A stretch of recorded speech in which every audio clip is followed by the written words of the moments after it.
Jovan Buha! Buha! Yo, I'm Jovan Buha, and welcome to another live show. The New York Knicks are officially world champions, NBA champions. They have won the 2026 NBA championship. One of the most memorable postseason runs in recent memory. I think one of the more improbable championship runs in recent memory, just based on their regular season profile compared to how dominant they were in the playoffs. They were as dominant, if not more, than teams like the 2017 Warriors and the 1996 Chicago Bulls. Like all-time stuff here from the Knicks in the postseason. The 2001 Lakers come to mind as well. And New York gets their first title in 53 years, first title since 1973. As Kenny Smith said after the championship, to put that in perspective, this would be like the next Knicks title coming in 2079. So that just shows you how long it had been of a wait for Knicks fans, and just like their energy. I mean, this is unlike anything I can remember from one fan base in particular. They obviously had decades and generations of built up anxiety and just waiting for this moment. And I can say, after being in New York during part of this, I was there for game one. Just the energy in the city was unlike anything I've seen. And I covered the 2021 NBA Finals. I've covered all of the Lakers playoffs since 2021. I have been in other cities while they have been in the conference finals or finals. And this was just like anything I had ever experienced. Jalen Brunson had one of the all-time guard postseason runs. I know people are going to immediately go to small guard and put him up there with Isaiah and Steph, though some people don't consider Steph a small guard.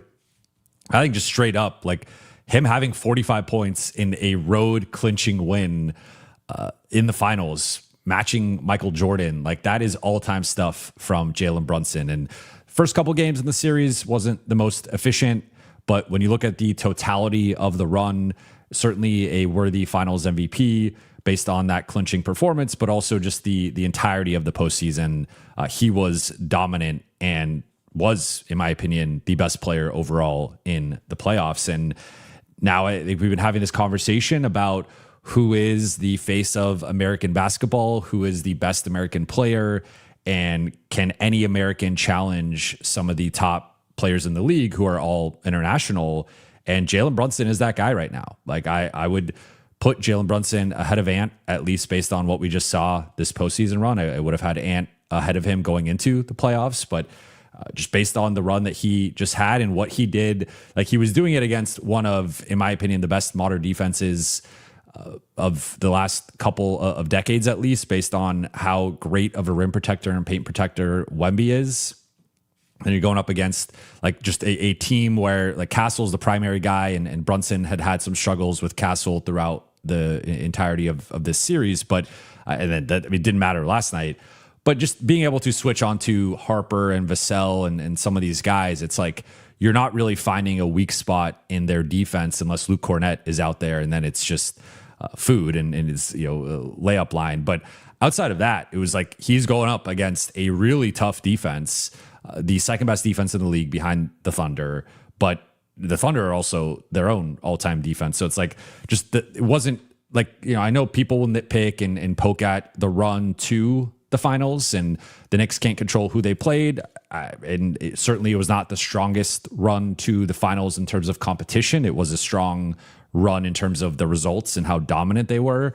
But they faced a legitimate team in the finals, despite how young they were, despite how inexperienced they were, that just beat OKC, that just went into OKC, beat them on the road in a game 7, and they dominated this series. Like San Antonio led for 72% of it. And for the Laker fans watching and listening, this was eerily reminiscent of the 2024 first round series between the Lakers and the Nuggets. The Lakers led that series 69% of the series, but every game the Nuggets would walk them down and win it in the clutch. There even was its own version of an iconic shot and moment in that series with that Jamal Murray game winner in game 2 over AD. Not quite as iconic as the OG Anunoby tip-in, but similarly, like it was just if the game was close at all, you knew that the Nuggets were going to find a way to win that game. And it became, no lead felt safe in that game 5. Did not matter how much San Antonio was up. Didn't matter that they were up around 14, 15 points late in that third quarter. You were like, the Knicks are still in this. And they walked them down once again. And Jalen Brunson made big play after big play. The Spurs devolved and just, their crunch time offense was non-existent yet again. They looked like they had no idea what they were doing. And it's just wild because you contrast that with how they looked in some of those close games in the OKC series where they won a game in OKC in overtime in game 1 with a statement to start that series. They won a close game in OKC in game 7, and they made a slew of big plays in that series. And they looked like they knew what they were doing in terms of like a process and intentionality perspective. But that all went away in this final series.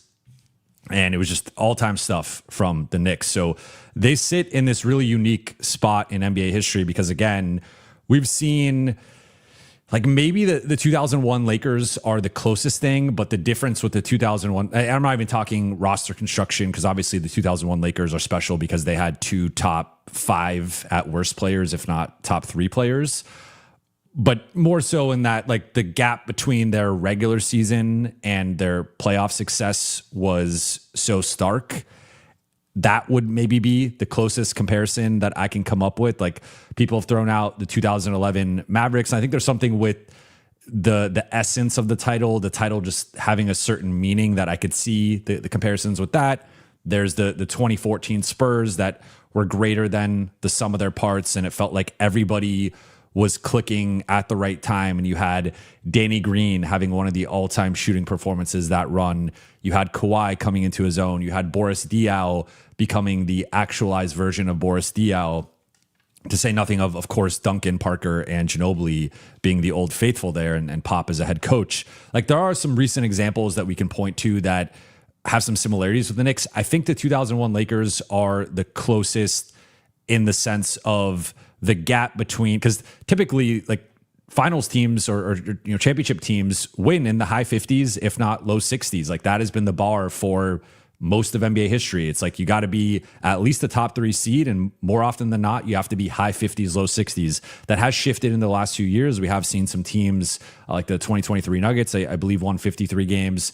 And there's a couple other recent champions that were in the low to mid 50s. So that is changing. We've seen home court advantage not necessarily matter as much in recent memory. So I think there has been this shift in the NBA as things have become just like 8 straight years, 8 different champions. Like there is an element of parity here that I think is more similar to the NFL. But in terms of being a postseason riser and looking like a good but not great team in the regular season to looking like an all-time dominant team, I think the 2001 Lakers are probably the closest for me. Now, again, the differences are that team had already won a championship, so there was proof of concept. They were the defending champs, and they weren't as dominant as that 99-2000 season. They also had more top-end talent with Kobe and Shaq compared to Brunson and Cat.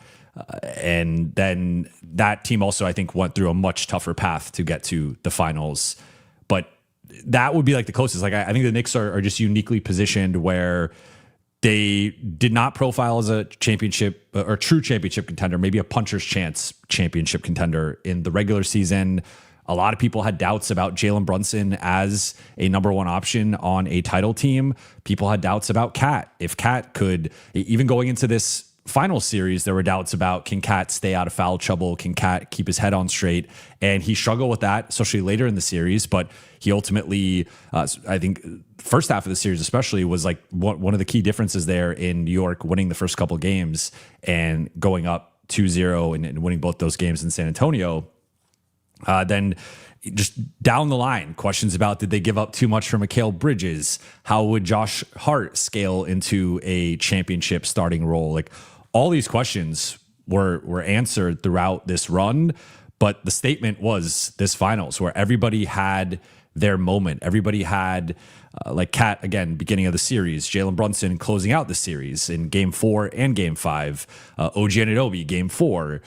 Josh Hart had his moments throughout the series. Mikal Bridges in, I believe it was game 2 when he had, I think he went 8 for 13 from the floor, had 21 points, hit a slew of big shots in that second half. Like, Landry Shamet had the huge conference finals. Jose Alvarado had his moments in game 4. Mitchell Robinson with that offensive rebound late in game 5. Like, this was just an all-around team effort from the Knicks. And this was just a special run, a special group. And they're just a very unique team to try to quantify and qualify in terms of just NBA history, because you rarely see a team like this come together and just really maximize their potential. And clearly from a potential perspective, like based on, they have 4 guys making 33 plus million, like on paper, they were supposed to be there. I know a lot of people, like they were my preseason pick to make the finals out of the East. I think they had like the hype and the buzz, and they were a really good regular season team. They just weren't quite great. They didn't look like a title team. And then they went to an entirely different level and not just became a title team, but became one of the most dominant playoff teams of all time from a statistical perspective. And I don't think they're quite on the level of the 2017 Warriors or the 1996 Bulls or the 2001 Lakers, but the numbers are the numbers, and they eviscerated everyone in their path. And then they had a close 5-game series against the Spurs, but it was not really that close because they walked them down every single time. Jalen Brunson joked that they started 30 minutes late for every game, but that's how it felt like. Just for whatever reason, they had no momentum to start any of these games in the first quarter or first half. Then I want to touch on the Spurs quickly before we get into the Q&A here.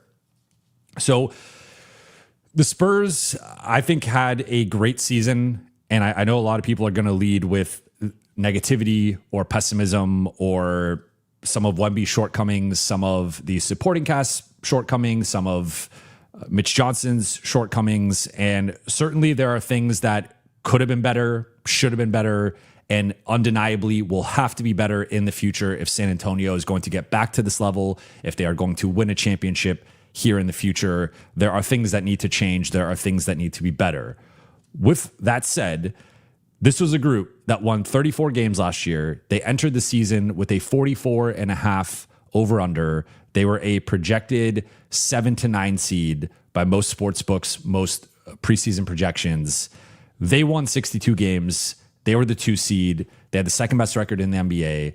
They beat the Oklahoma City Thunder without home court, beat them in game 7 at OKC, and made the finals and led the finals for 72% of the finals. Now, they completely collapsed in multiple games in the fourth quarter. I would say less game 1, but certainly game 2, game 4, and game 5, they just collapsed down the stretch. I think that blood is on multiple people's hands. It's on Wemby's hands. It's on Mitch Johnson's hands. It's on De'Aaron Fox's hands. It's to a lesser degree on Steph Castle's hands. He had a really rough game 5. Don't really put it on Dylan Harper. I thought Dylan Harper was awesome and overall their second best player in the series. But I think I don't want to be a prisoner of the moment, and I don't want to do the thing where, like, for some people, losing in the finals is worse than losing before the finals. I disagree with that premise. I think that's something that's been used against LeBron in the GOAT debate. That is something that's been used against other people when comparing careers. And I think it's better to lose in the finals than losing in the conference finals. Like, for some people, it would have been better for San Antonio to have just lost game 7 against OKC, and you would have chalked it up to, well, nice season, 62 wins. They pushed OKC to the brink. They got to game 7. They lost to the defending champs. Like, okay, like next year, like maybe tweak or 2, Spurs will be okay. Wemby showed out, like, awesome stuff from the Spurs. Instead, they make the finals and they lose in the fashion they did, which of course was disappointing and to some degree inexcusable, particularly game 4. But I don't want to do the thing where we're like, it's better that they lost to OKC and then we wouldn't have some of these questions. Like, they still overachieved overall relative to expectations. I think relative to the youth and inexperience with this roster, 4 of their 5 starters had not played in the playoffs. Like, this was a unique situation with San Antonio as well, where it was one of the least experienced and youngest finals teams and just deep playoff run teams we've ever seen. Like, I think it's easy to compare them to other teams in their first go round, right? Like, we can compare them to the 2013 Warriors or the 2023 Thunder, or like some of these teams in their nascent stages in terms of their first playoff run in what would become its own era. But the Spurs, like, those teams had guys who had been to the playoffs in more prominent roles, and those guys were a little bit older. A lot of those teams had guys in their mid to late 20s, like with the exception of Fox. And even then, he had been to one playoff run and lost in the first round. Like, all these guys, for the most part, at least the core guys, the core 5-6 guys, had basically not played in the playoffs. So I say all that to say, with San Antonio, I think this was a hell of a season for them. It was a really disappointing finish, and I think they're going to be kicking themselves all summer, because with more time in the series, we saw that New York was the better team and certainly the better executing team. And even if San Antonio, like, I think if San Antonio wins game 4, they probably still lose game 5. If they win last night, they almost certainly lose game 6, and that's before even factoring in Wemby potentially getting suspended for the contest on Jalen Brunson that was not ruled a flagrant foul in the moment, but I think would have likely been ruled a flagrant foul in between game 5 and game 6. So that would have been its own news cycle, its own drama of Wemby gets suspended. Spurs probably get blown out because they were getting killed in the Cornet minutes. And then we have this dud of an ending to the finals where Knicks win by 25 in game 6. And there's going to be the detractors who are like, oh, well, no Wemby. Like, if Wemby wasn't suspended, it would have gone 7, whatever. So I just think the Spurs had a hell of a run here. There's a lot of things that I'm sure they wish they could take back. I think there's a lot of things they can learn from, but I don't want to use their success against them, because I just think that's the wrong way to view it. Like, this is hopefully a learning experience for them. Like, there's a lot that Mitch Johnson can learn from. There's a lot that Wemby can learn from. There's a lot that even De'Aaron Fox can learn from if he is a part of their future. But I just think we do this thing sometimes where we hold success against people in a way, right? And I'm more talking about like how far they got. Obviously, once they got there, they underperformed, they underachieved, they were underwhelming. There's no denying that. It was a disappointing finals for Wemby. Wemby was not efficient. Wemby ran out of gas in these second halves and fourth quarters. He missed key free throws in games 4 and 5. He had the turnover in game 2 rather. He had things like, he had plenty of imperfections that he needs to learn from. And that if you want to make the best player in the world case for Wemby, I think you can make that. If you also want to use some of this stuff against him as why he's not the best player in the world, that's also fair. I think you could make an argument in either direction for him. With Castle and Harper, I came away incredibly bullish with this playoff run. Like, I think ultimately Harper is going to be the number 2, Castle is going to be the number 3, but Castle is going to be one of the best, if not the best, number 3 in the league once he's fully formed. Like, remember, I mean, Harper's 20, Castle's 22. Like, these guys are years away from being close to their prime. I'm just thinking about what Castle and Harper are going to look like as a backcourt duo in 2029. Like, that's a scary thought 3 years from now with this group, with how great they were in their first playoff run, in their first finals run. That's a scary duo and ultimately trio with Wemby. The thing here that I'm gonna take a more aggressive stance on this. Like, I think they have a De'Aaron Fox problem. I think they need to trade De'Aaron Fox this summer. Fox had a rough playoff run. He had an incredibly rough finals. The more I sat with that game 4 performance, the more, like, just some of the turnovers he had, multiple unforced turnovers, not even in the fourth quarter, even going back to game 3, but he was in the heart of the layup that was arguably a foul, but didn't get called, but still, don't put yourself in that position, like, draw the foul there. Then you have the double and you're not doing a good job contesting the inbounds pass, then doubling Brunson, not turning and boxing out OG. Just some really big mistakes from him in that. And then he follows that up with a 3 for, I did not like his answers about it. Like, I'm not saying you don't have to go on an apology tour and throw yourself under the bus, but his answers to that whole situation, in my opinion, lacked accountability, lacked maturity, and he sort of poo-pooed the whole notion that he made any mistake and that he was listening to any outside noise. And again, I think there's a fine balance there where you don't want to crumble under the noise and the external pressure and scrutiny, but you can also own it. And I think that was a moment for Fox to own it, and he chose not to own it. And then he follows that up with 7 points, 3 for 15 shooting. I mean, he was awful. And I don't know how much of it has to do with the high ankle sprain that he was playing through. Maybe to some degree that was a factor here. We'll never know.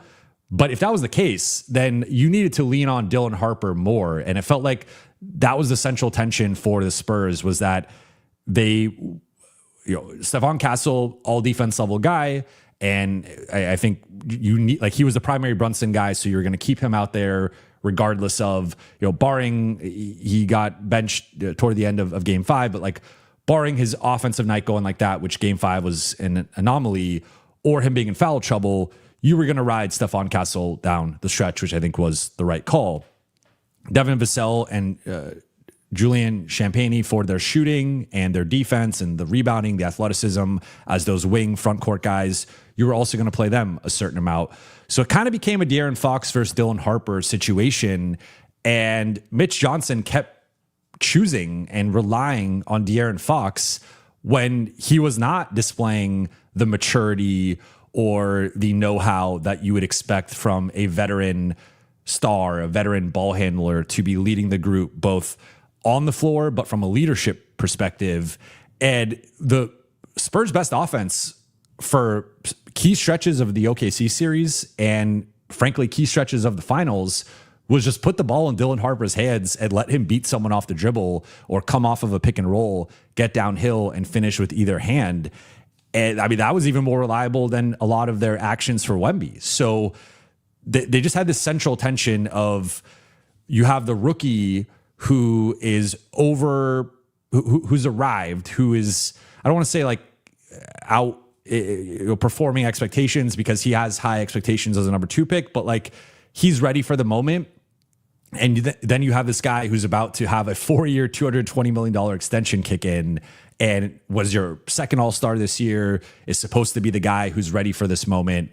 And he's not quite ready, but you continue going to that guy. And so I don't know if they're going to be able to trade De'Aaron Fox. You look around the league, I don't think there's an obvious suitor that makes sense for De'Aaron Fox that would either need a point guard of his caliber and or be able to take on that salary. I think they're in a tough position there. But if they keep De'Aaron Fox and they go into next season with this current group, I think Dylan Harper needs to be the starter over him. I think at a minimum. And that's going to be a tough pill to swallow for De'Aaron Fox. It's kind of a tough pill to swallow for the Spurs, having a $50 million sixth man, but Dylan Harper is just straight up better than De'Aaron Fox. And it's not, even if you want to make the argument that maybe Fox's jumper is better, which I don't even necessarily agree with, but like if you want to say, hey, he's a bit older, he was an all-star in the regular season, he's got the experience factor over Harper. Okay, Harper's a much better defender. And I think having Harper and Castle together as your backcourt gives you such a high defensive floor and athleticism floor that like Harper at times I thought looked quicker than De'Aaron Fox. Like that's supposed to be Fox's thing, is his speed, his quickness. And Harper was the one who looked more decisive and better at creating separation and getting downhill. So I don't know how much of this had to do with the high ankle sprain. Maybe De'Aaron Fox uses this as motivation, comes into next year with a giant chip on his shoulder, and you see the best version of De'Aaron Fox. But if not, like I think he's got to move into a 6-man role, because you're not moving Castle to the bench. You're not moving Vassell or Champagny to the bench. That would make zero sense and would make you too small.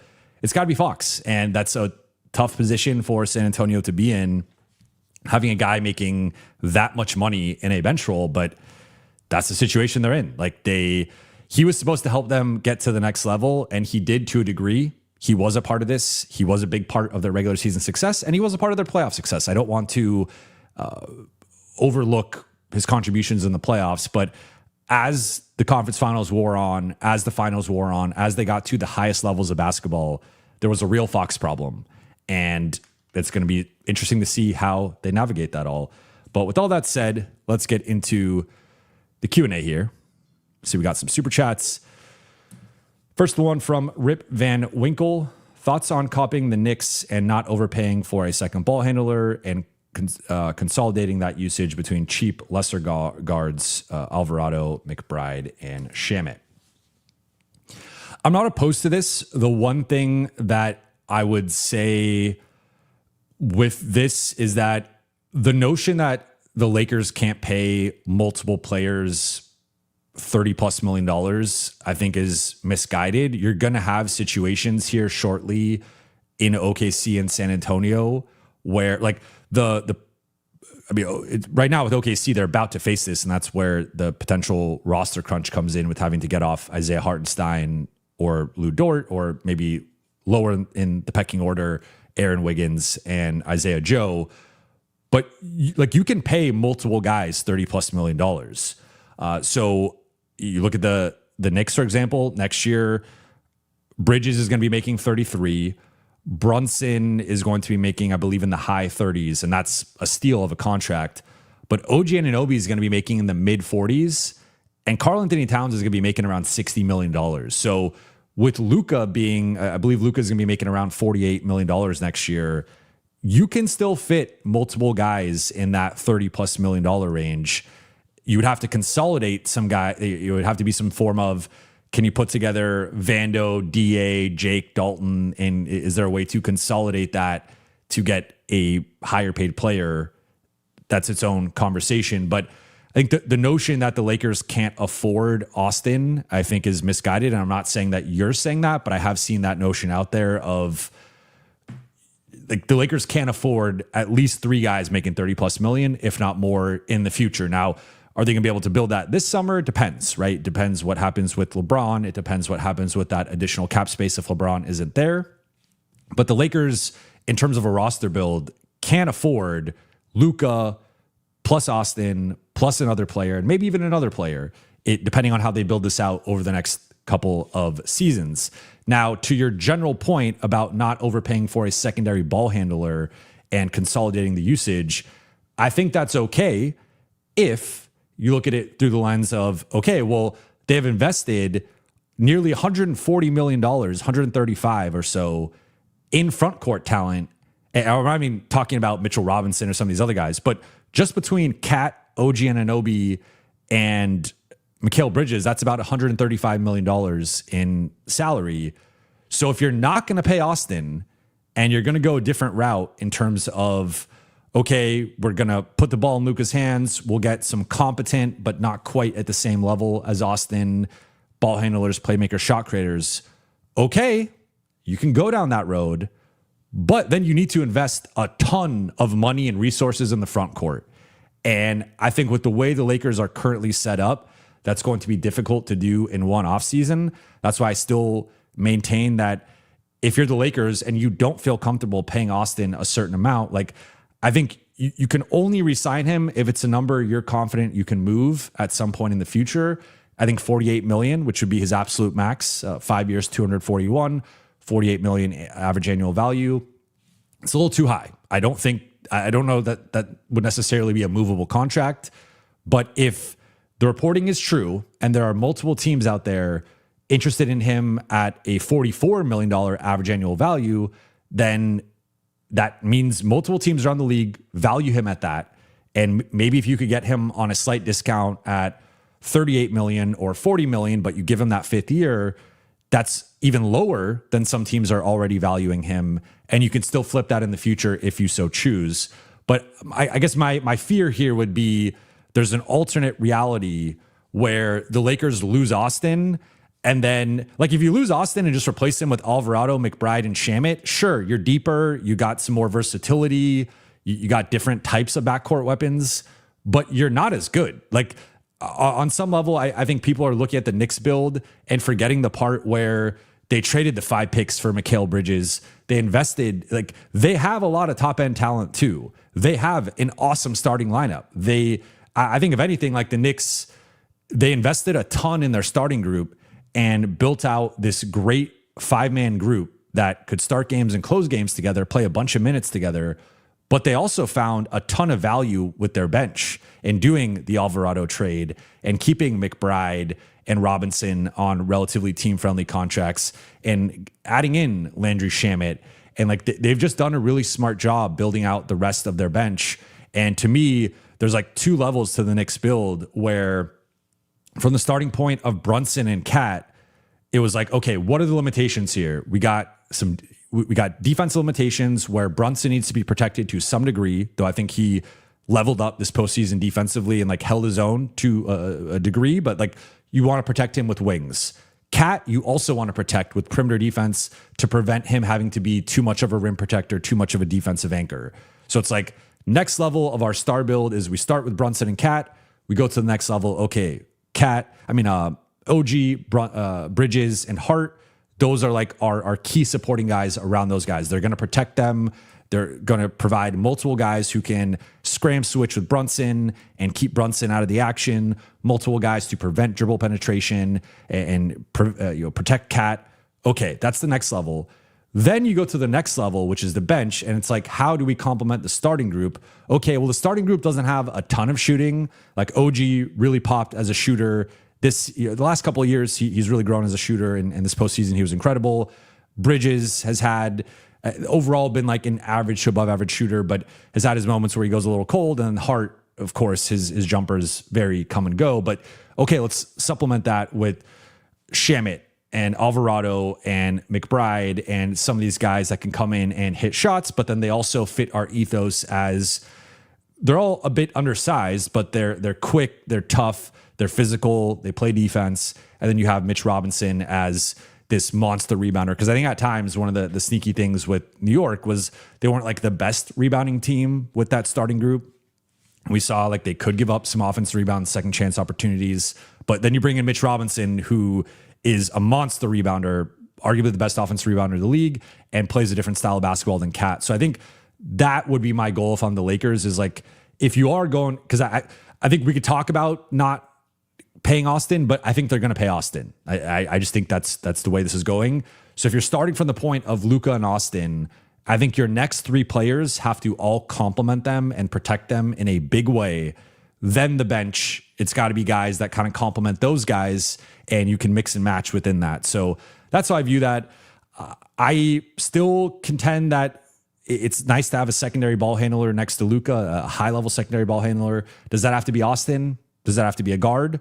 Not necessarily. So I'm open to different pathways for the Lakers. I just think the Knicks have a ton of talent, and that's the part that I think some like people might not view it that way because people like to make fun of Cat, or they don't view OG Anunoby as good as he actually is. They view Mikal Bridges as overpaid because of the trade. Like, but in reality, those are 4 dudes making $33+ million and all deserving of making that much money. And like, so the Knicks have the top end talent. They also have the depth. And I think that needs to be the way the Lakers approach it, because a lot of the builds I've seen in terms of replacing Austin or replacing LeBron are just like a bunch of bench guys. And it's like, okay, so you want Luka plus like 8 bench guys. That's not winning a title. Like you need the top end talent too. Next one from Fizzback Chisel. Thank you for the super chat. The goal of this offseason should be to add 1 or ideally 2 long-term core players that are ideal fits with Luka. Contention next year is unrealistic, so must not waste resources on Band-Aid solutions. I think this is a realistic and healthy way of looking at the summer. I would say that with the Knicks and with some of the recent developments in terms of NBA championships and playoff runs, you just never know when you're going to catch a break. I think for the Lakers, they would likely have to catch a break because OKC and San Antonio are not going anywhere. I still contend, like, all respect to the Knicks, I think a fully healthy OKC team is still the best team in the NBA. And I think if they had J-Dub and AJ Mitchell, they beat the Spurs and they beat the Knicks. Like they're not collapsing down the stretch. Like Shea is a far better closer than anyone on San Antonio, and they actually have an identity in the clutch. Now, Shea was exposed at times, I think, in the playoffs, and maybe New York's able to deploy some of that stuff. But like, point being, OKC was vulnerable to a degree because J-Dub was injured and because AJ Mitchell was injured. And San Antonio had their own issues with Harper missing some time, Fox missing some time, being banged up. So it's like, you just never know when you're going to catch a break. Look at like the Lakers, like Minnesota, Ant goes down, Dante DiVincenzo goes down. You just don't know when things are going to open up for you to make your run. So, and the Lakers had their own version of that with missing Luka and Austin. And like, it's just a war of attrition throughout the season. So I would say that I've mentioned this on here. I mentioned this on Lakers Collective. I'm with you. Like, I think they need to add at least one, if not two long-term pieces, guys that you're confident can be with Luka through the 2020s. I don't think they've added that since they've acquired Luka. Maybe a Duthero. We'll see how he continues to develop. But they need to do that. It needs to stop being the short-term solutions of, to me, if you run it back and you say, all right, let's bring back LeBron and Rui and Marcus and Luke Kennard, and then let's add like a Robert Williams or a Mitchell Robinson or Kelly Oubre, whatever, and like that's it. That's the changes you make. That's not good enough because none of those guys are necessarily going to be on like the 2029 Lakers, the 2031 Lakers. I think the goal should be finding guys like that, whereas some of the other, a Walker Kessler or a Peyton Watson or a Jalen Duren or a Trey Murphy, and I'm saying some big names here. Guys that are going to be very expensive, either financially and or with draft capital. So I'm not like, I think the Lakers are going to have to invest with the cap space and or with the trade assets, the draft assets, but they need to do that. And I think the Lakers could easily walk into next year as the third best team in the West if they're not already there. The issue is I do think there's a gap between them and OKC and San Antonio. And the fact of the matter is, like, I've seen some people be like, well, the Lakers aren't that far because styles make fights. And look at how, like, on paper, San Antonio is better than New York, but New York was a problem matchup for them.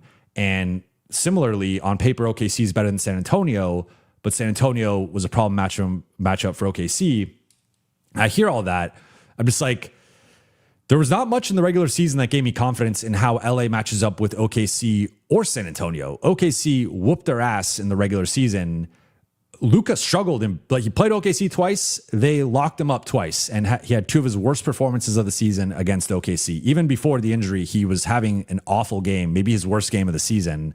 And then in the playoffs, they had some competitive moments against them and nearly won game 4, but it was like 2.5, 3/4 of competition that OKC put their foot on the gas and ran the Lakers out of the gym. So I look at that, I'm like, I don't think they're a good matchup against OKC. I don't think that's something that necessarily changes in one offseason. And I also look at San Antonio and I'm like, they had the one win in November, but San Antonio was not close to being what San Antonio eventually became. And there's multiple guys out on both sides in that matchup. They got their butts kicked in that December game. And then the last couple games, the Lakers didn't basically have anybody. So we only really saw like one game, and that was that December game. That was also the worst stretch of Lakers basketball all season. So I don't know where you factor that into all of it, or one of the worst stretches of basketball. But yeah, I mean, I think I can agree that, like, sure, if the Lakers play the Nuggets, if the Lakers play the Wolves, they have some matchup advantages against those teams. I don't see the matchup advantage right now in terms of OKC and San Antonio. Like, those teams turn the Lakers over a bunch. They're quicker than the Lakers. They're longer. They're deeper. They're more athletic. I think they're going to have to really rework the roster to be on par with those two teams, and that's the challenge ahead. Lake Slow 82, thank you for the super chat.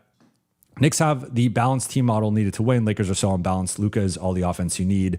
Just get some defensive players. I agree here to a degree. I think the fear would just be, in my opinion, the Lakers shifting things too one-dimensional in terms of, you need some dogs, you need some guys that get after it, motor, energy, all that stuff. Like, I've been advocating for that stuff all offseason, but I think you need multifaceted players at the same time. And I think that's where the Lakers have really come up short. Is you look at most of the guys in the rotation outside of their stars don't check a lot of boxes. Like, Rui checks shooting at the highest degree, Like if you want to nitpick, he's not like a movement shooter really, or like an off-ball, off-screen shooter or whatever. But Rui's one of the best catch and shoot guys in the league from three, and then one of the best pump fake, pull up, 1 to 2 dribble mid-range shooters in the league. Like just straight up top 5 in both categories. There are very few other things he does at a high level. It's not rebounding, it's not defense, it's not ball handling, it's not passing, it's not processing and IQ. You go to Luke Kennard, he's also relatively one-dimensional as a shooter, showed some ball handling and playmaking chops, but can't really do it against defenses of a certain caliber. Then you flip it, and it's like Jake LaRavia, I think a above average to solid defender in most matchups, and sometimes had some nice rebounding performances, but he also has some real offensive limitations and was played off the floor. Jared Vanderbilt, we know about the offensive limitations. So it's like the Lakers need to find a way to blend some of those guys together and it be, again, not necessarily 70th plus percentile on both sides of the ball, because those players are difficult to find and they're expensive. But the Lakers have a lot of guys who are like 60th to 80th percentile on one side of the ball and like 10 to 20th percentile on the other side of the ball. And they need, I would even take like guys closer to 60th in their strength side if they're closer to like 40th on their weaker side. And I just think they have all these one-dimensional specialists within the rotation that I just don't think you can get away with. And you need a better two-way balance. And I think it's just been something that they've really struggled with going back on multiple years, where every time they try to find these two-way wings, it's either a guy who can't shoot or a guy who's overrated defensively. And that needs to change moving forward. So I'm with you in that the Knicks had far more balance, where outside of Brunson, their top 8 or 9, none of those guys are defensive liabilities. And even Brunson, they do a great job of protecting him. He'll do the Steph Curry hedge and recover, and they are not leaving Brunson on an island. They are not letting Brunson get picked on. So even with his limitations, he's not as harmful of a defender because they're rarely putting him in position to be picked on. And that is something that the Lakers need to work on with their own players. And they had so many guys getting picked on in the playoffs. And then offensively, they have guys that teams don't respect and play off of. And it's like, you can't have that. You really need, like, we saw it with San Antonio to a degree, where some of their guys like Carter Bryant, Harrison Barnes, even Keldon Johnson, like these guys getting kind of played off the floor to some degree because they couldn't contribute at a high enough level on one end of the floor. And that's just the reality of the playoffs. Jay Spares, thank you for the super chat. Shout out to Claire DeLune. She's so insightful. Love when she's on. Knicks are just the Lakers with a competent front office. Tragedy, Lakers not even that far off. Don't know why new ownership is giving Rob a shot. Yes, shout out to Claire. She and I have been going back and forth throughout the finals about the Knicks, and got to give her major props as being one of the few national people to pick the Knicks, even like during the conference finals, saying at the time that they were going to win the championship regardless of who came out of the West. She completely nailed that, and did really enjoy the episode that we had a couple of weeks ago, and we'll be having her on soon. I would agree that the Knicks are the Lakers with a like to a degree, right? Because the one thing I will say with the Lakers that fans might not want to hear, because it's going to be sort of a timeline issue, but the Knicks built this over multiple years. This was not the Knicks did not build this in a season. They did not build this in an off season. They built this brick by brick, so to speak, over multiple seasons with multiple playoff failures, multiple playoff shortcomings. And finally, you change coaches, you change co-stars around Jalen Brunson. Jalen Brunson took a massive pay cut. You traded all your picks. You got some breaks and some hits with minimum guys. There was a lot of things that went their way. There was also a lot of things that they made their own luck. So from the Lakers' perspective with the Luka trade, it hasn't even been 2 years since the Luka trade. So the Lakers, to some degree, are still in the early portion of building a roster around Luka. The thing is, like, this summer is a golden opportunity to meaningfully rebuild the roster around Luka and make some big changes, whether that's near the top of the roster or the middle of the roster or the back end or all three parts of the roster. This is a golden opportunity to make some major moves, take some big steps. And it's on them whether they can execute that or not, right? Like, there are no more excuses. There's no more kicking the can down the road. There's no more, we're going to operate above the cap. We're going to add one guy for the non-taxpayer MLE. And like, we believe in this group. We're giving it another shot. Like, I just think that would be a colossal mistake. And I will hammer them if that's the way that they approach this offseason.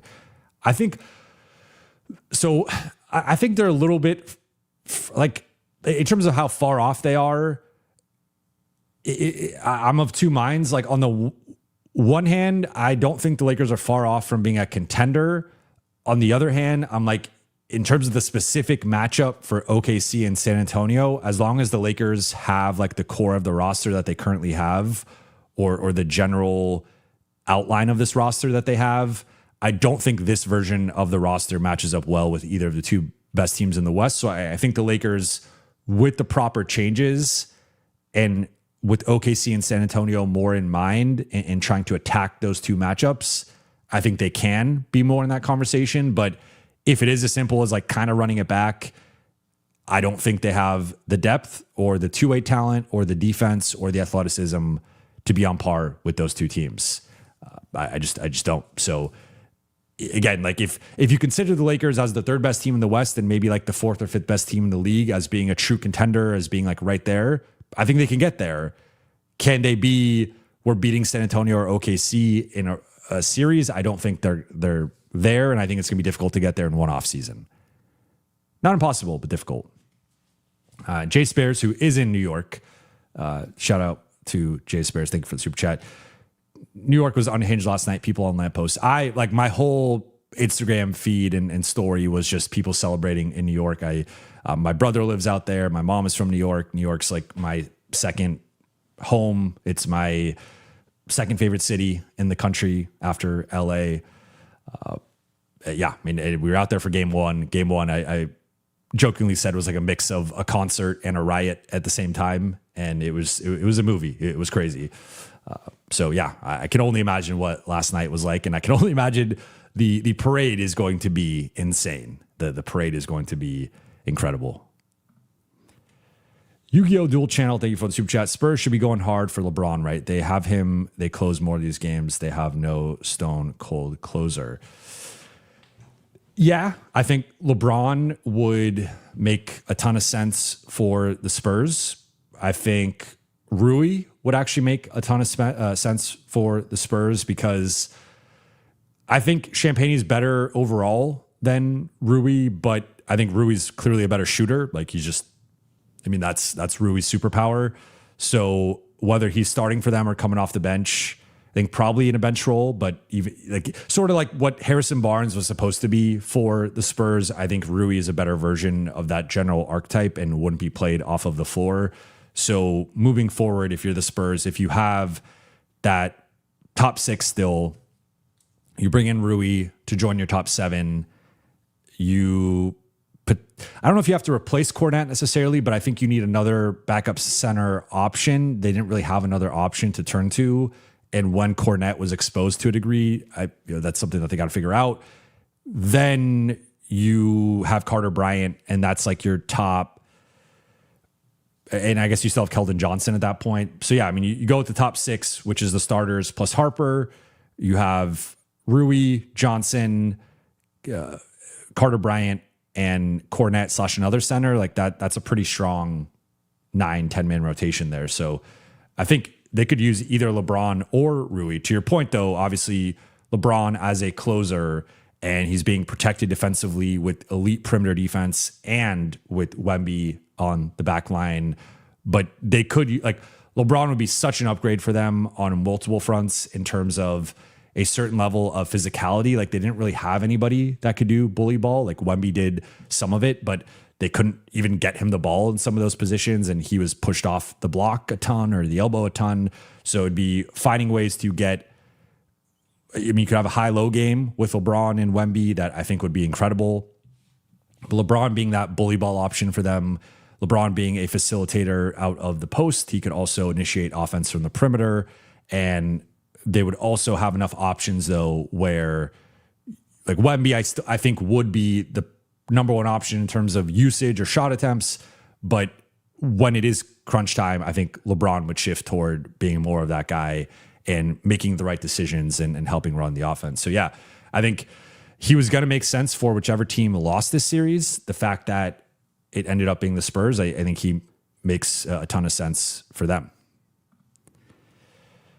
Kerwin, thank you for the super chat. Jovan, did Robinson get more expensive with his late crucial offensive rebound? That's the type of big man we need in critical situations.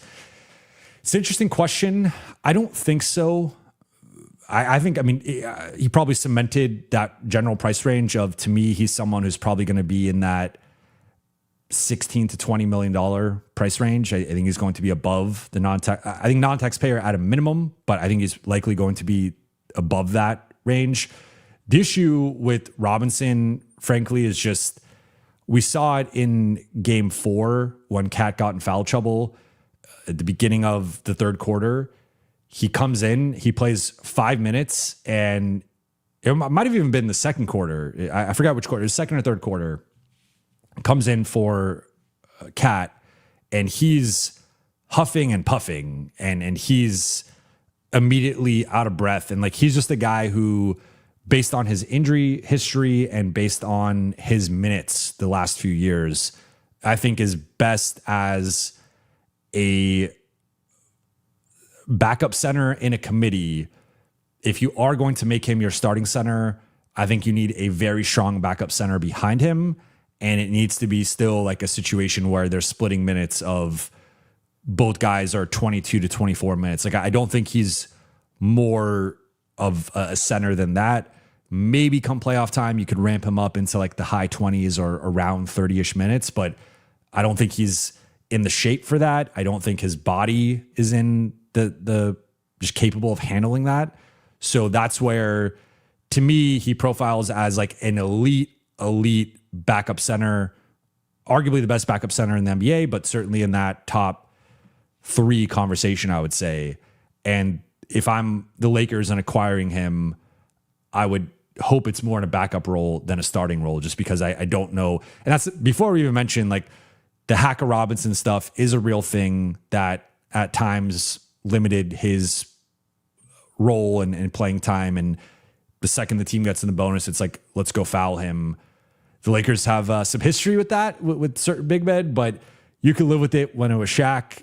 I don't know that you could live with it as Mitchell Robinson. Now, again, in a I think he's the exact type of backup the Lakers have needed. More of that, even going back to like when AD was on the roster, just being a guy who can come in, be an innings eater, be a lob threat, be a rebounder, be a solid defender. Thought he defended Wemby pretty well during the finals. Like, he checks all those boxes. I just think based on his style of play, based on his health, based on some of his physical limitations, I don't think he's like a full-time starting center. So I think he's going to be a very expensive backup, but I would be hesitant with both him and Robert Williams. If you told me both those guys could stay healthy for 70 games and play like mid to high 20s, I would take either of them as a starter in a heartbeat. But I think Robert Williams, the most games he's ever played in a season is 61. And that was once. I think he's played under 60 games every other season in his career. That's just difficult to invest a certain amount of money in a player as your starter and be like, well, we know you're going to miss 25 to 30 games at a minimum if we're lucky. And then we're going to have to plug in, like, you're going to need a center by committee at that point. So maybe they go the center by committee route with Robinson or Robert Williams, but I think both those guys are high level backups, not starters, just based on their injury stuff. BT Kingsley, who is a high upside vet min you like? Ken Lofton Jr. I think you had floated Ken Lofton Jr. before. I think the issue with him is just the height, I would say, and he's been out of the league for a couple years. Like, I just don't know if he is that. I mean, in terms of high upside, I could see Keon Ellis honestly going for a minimum, which is just a fall from grace for him. But if you pull up guys I would like in that range, let me pull up Spot Track quickly. Vet minimum candidates. Let's see here. Gabe Vincent, anybody? Nah. Mo Wagner is an interesting name that Orlando's got bird rights on him, so maybe they keep him for a little bit above the minimum, but he'd be someone I'd be interested in. Then Kenrich Williams, I think, is going to stay in OKC, and they'll probably decline his option, and he'll be a minimum guy for them. But if he were available, I think he's a minimum level guy who would be potentially interesting for LA.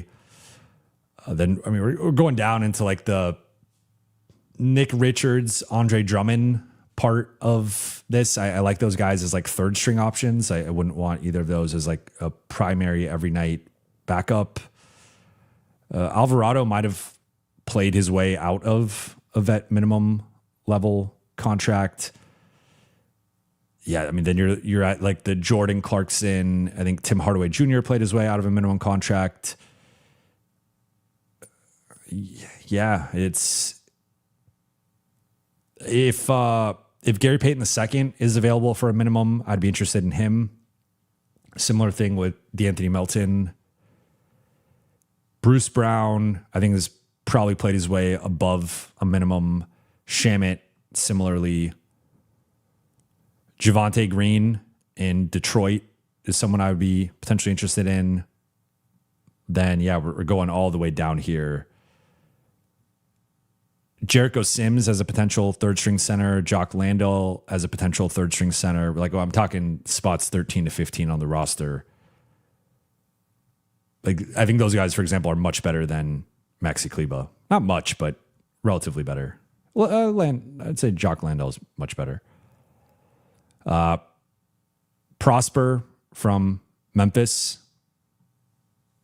Jordan Goodwin is going to be making a small bag.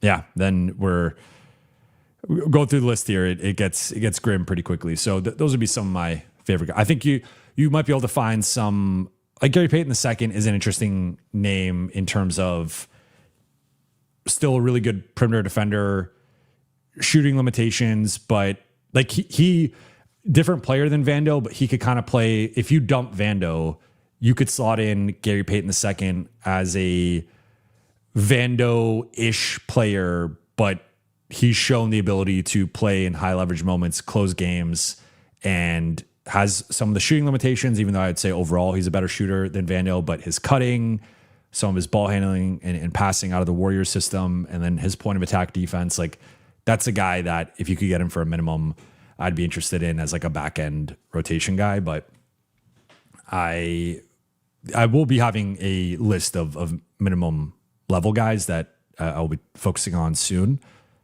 But those are some of the names. Lake Slow 82, thank you for the super chat. Easy, Bridges, and Hart are defense first guys. Yeah, I mean, Bridges did flash a certain offensive ceiling in Phoenix and Brooklyn. He's not had to do that in New York, which is, I also think that's a great luxury in terms of how you slot guys. Is Bridges is a guy who can drop 20 points on any given night. Not necessarily consistently, but he does have that within his skill set, even if he hasn't quite been that level of player in New York offensively. But it's always great to have guys who can do more in roles where they have to do less and they're not called upon to do more. And there's an element of sacrifice in there. There's an element of buying into an identity, buying into a culture. But Bridges is a guy who could go on a lottery team and average 18, 20, 22 points, but he chooses to buy into the role in New York as the fourth or fifth option some nights. Like some nights he's maybe the third, but it's typically third to fifth, right? Depending on the matchup. And then Hart is definitely a defense first guy whose shot comes and goes depending on the night. But he does, like, Hart to me he's in that rare, I would throw Marcus Smart, Alex Caruso. There's a class of, and it's interesting that all three of those guys are former, or two of those guys are former Lakers. One of those guys is a current Laker. There's a class of like this guy who's 6'3" to 6'5", 6'6", who can defend basically 1 through 4. And in Caruso and Hart's case, I think can even scale up and defend some 5s. We've seen Caruso do that.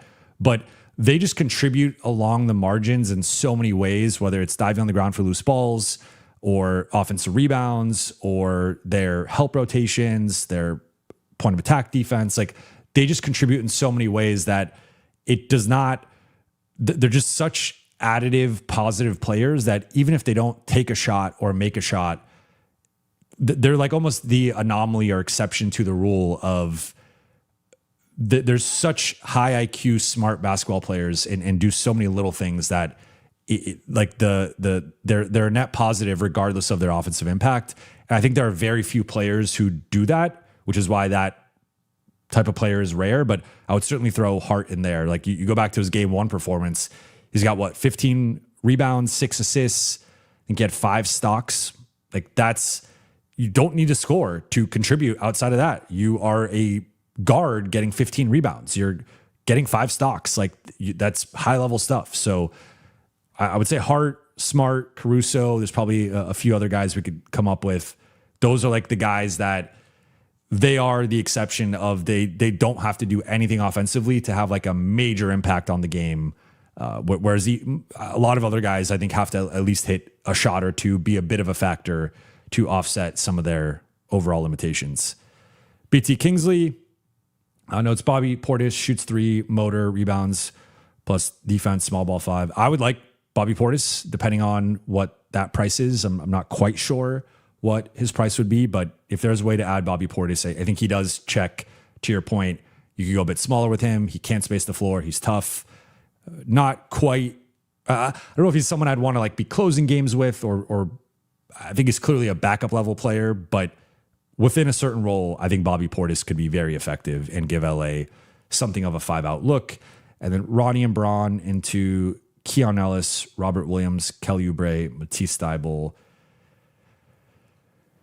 The issue here, in my opinion, is you have lost so much shooting and offense here. And I think the goal for the Lakers, like, yes, you're getting better defensively. You're adding more athleticism. You're adding more depth.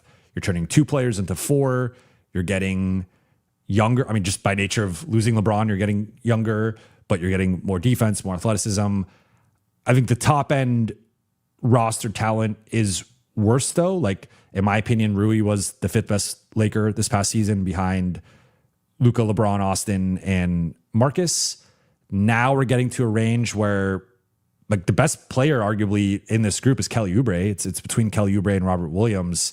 I don't think you want either one of those guys as like your 5th best Laker on like a title team. And so I think this is too big of a step back from an overall talent perspective. Like you could sell me on Kelly Oubre over Rui just in terms of he actually scores more than Rui does and is arguably more of just an overall offensive threat, despite not being the shooter that Rui is. And he's also a better defender, more of an energy motor guy. Rui's clearly the better shooter. But outside of that, I get where your head's at. I just think the goal, if I'm the Lakers, is to retain as much of your top end talent as possible and then add to it and slot guys a little bit lower. If you're losing that top end talent and just replacing it with depth, I think you might build a roster that's like a little underwhelming offensively. Because already you could argue that, I would argue, the Lakers have underwhelmed offensively in the Luka era. And I think that's on multiple people. That's not on Luka. That's not on JJ. That's not like, it's on multiple people for why that's been. But they were not a top 10 offense post trade. And this year, they should have been a top 5 offense, and they were not. I mean, they weren't even a top 10 offense, but and part of that was injuries and stuff. But I still think they need a certain level of offensive firepower that now you can do other moves that bring in that. But I guess so it's tough to view this in a vacuum without knowing what else the Lakers do. But I would say if they do go this route and prioritize depth, youth, like these are important things to prioritize. I just think if you lose LeBron and Rui and don't replace them with guys who can fill that offensive gap, I think your offense could be in a pretty rough spot. Chase Eric, thank you for the super chat. Jovan wanted to say thanks for another great work for a season. Not a Lakers fan, but I still listen to you a lot. I thought Spurs not able to capitalize on transition opportunities hurt them a ton in this series. Thoughts? Well, thank you. And I was going to close the show with this, but I will now address this now. Like, I just really wanted to say thank you to everybody. This is the final stream of the 2025-26 season for me. And this was the first season that I was fully independent. It's been now 2 years with this show and this channel, but first year on my own as my own boss and my own business and just doing things on my terms entirely. And it's been incredible. And it's due to all of you watching, listening, tuning in, liking, commenting, subscribing, sharing. And whether you disagree or not, whether you love the show, whether you hate watch the show, I appreciate it either way. And I appreciate all the super chats, the engagement, and I just really appreciate all of you. So thank you for the kind words. That means a ton. And it's even sweeter that you're not a Lakers fan yet you tune in. Like when I hear stuff like that means the world. I would agree with you that the Spurs, to this point, like I think about the play where Harper missed the layup late in last night's game, right? With about, I think a little bit under 30 seconds left, and they get the rebound. On the one hand, I was like, they should probably call a timeout here. On the other hand, I'm like, they've been stuck in the mud in the half court and not been able to generate high percentage looks. So there's an element of, if you can catch New York slacking in transition, that's an opportunity for you. And Dylan Harper, I think to some degree was fatigued. Short arms that layup on the left side over OG Anunoby. But stuff like that, they had far too many things like that. That's to say nothing of some of the biggest blunder of the series was the transition situation in game 4. But you also had the Wemby turnover, which was them trying to get out in transition and miscommunicating and botching that. And so I thought that was a real advantage that San Antonio had earlier in the series, that as the series progressed, New York progressively took it away from them. And that was something that they really shored up their transition defense and the rim protection. Like, I think that was one of the underrated parts of New York's defense during this series and just in general, is like between Hart, Anunoby, and Mikal Bridges, I think that's one of the best rim protecting 2 through 4s. I would say like OG's not like a traditional 4, right? Like historically, OG's more of a 3. If you just go, like if you import OG Anunoby back into the 90s or the 2000s, OG Anunoby's a small forward. He's not a 4, right? Like there was the post 7 seconds or less Suns where things shifted, where 3s became 4s, 2s became 3s, and then some teams had like your 2 point guards in the backcourt.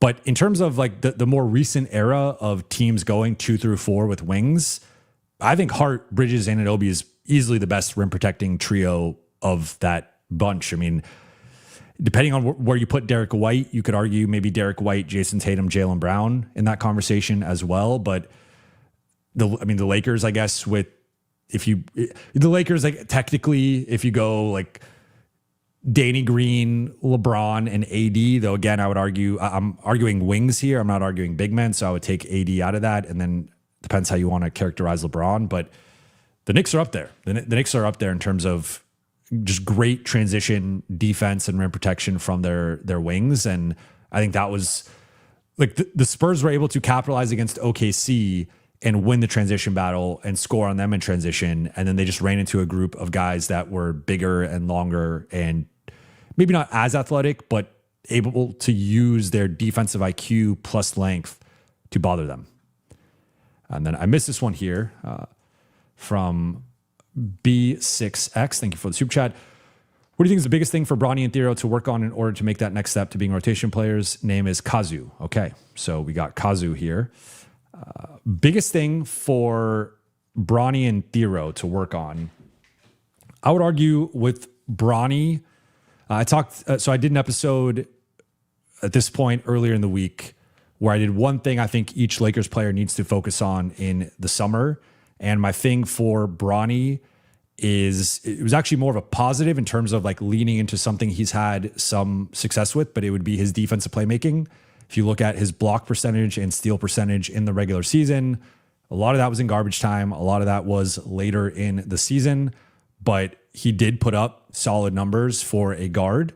And I think Bronny, the version of Bronny that becomes a full-time rotation player, needs to be defending, in my opinion, at a like Davion Mitchell, Jamal Shed, that tough, physical, athletic guard who you just can't keep off the floor because of how good they are defensively. And he is not there yet. He's had some flashes of defense and playmaking and blocks or steals or ball pressure, whatever.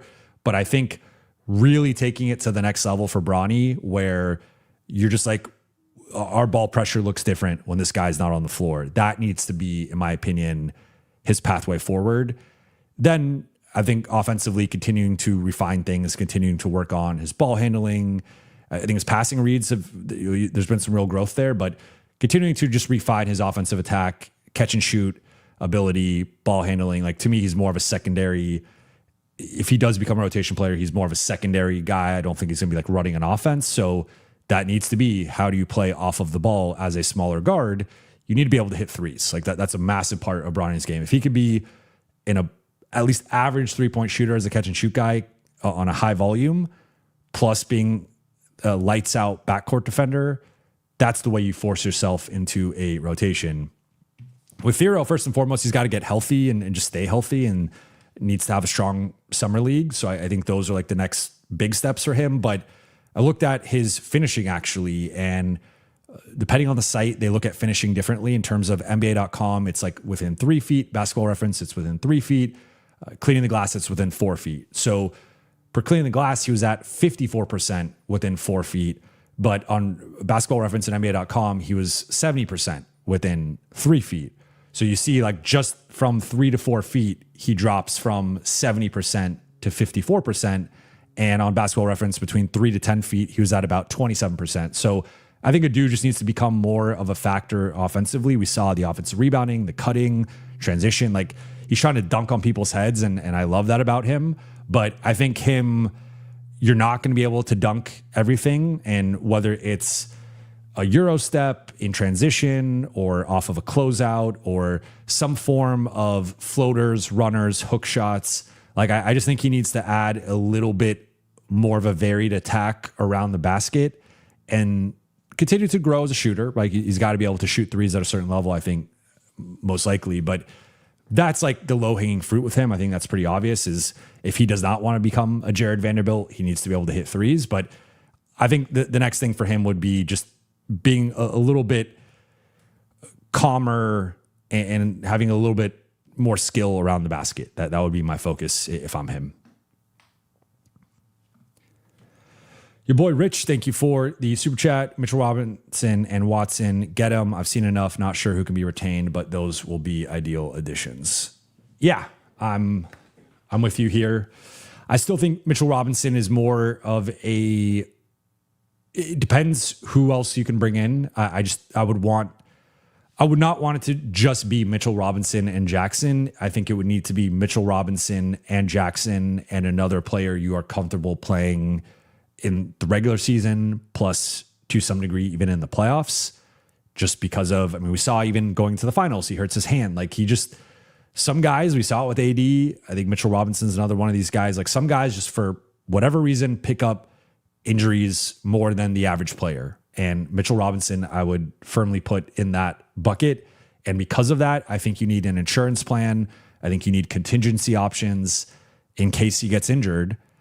And so that would be my priority if I'm the Lakers is, okay, if you invest in him or you invest in Robert Williams, you need a backup plan. And I don't think Jackson Hayes is bulletproof enough to be like, I don't think he's a bulletproof backup plan. I don't think Jackson Hayes can play in, like, I thought he had a really rough OKC series until game 4. Game 4, awesome. But that was not how he played the first 3 games of that series. So you got to think about it. If you're playing OKC, you got the 2 big look, and you got some stretch bigs in there in Chet and Jalen Williams. If you're playing San Antonio, you got Wemby that you got to contend with. So Mitchell Robinson, I think, would match up well in both of those matchups. But Jackson, I have some open-ended questions with in both those matchups. And then I think you need another big. Peyton Watson, I'm all in on. He's my first or second target in all of the offseason. I go back and forth with him and Kessler, but yeah, I think Peyton Watson would be great to add. BT Kingsley notes, go offer Watson a bag just to mess up the Nuggets books. That is a smart strategy. The one thing with that people have to keep in mind is it does tie up your cap space for a bit until they make their decision. And so if the Lakers have a strong backup plan and it's like, hey, if we don't land Watson, we're going to do XYZ, and you have XYZ all lined up and it's ready to go, perfect.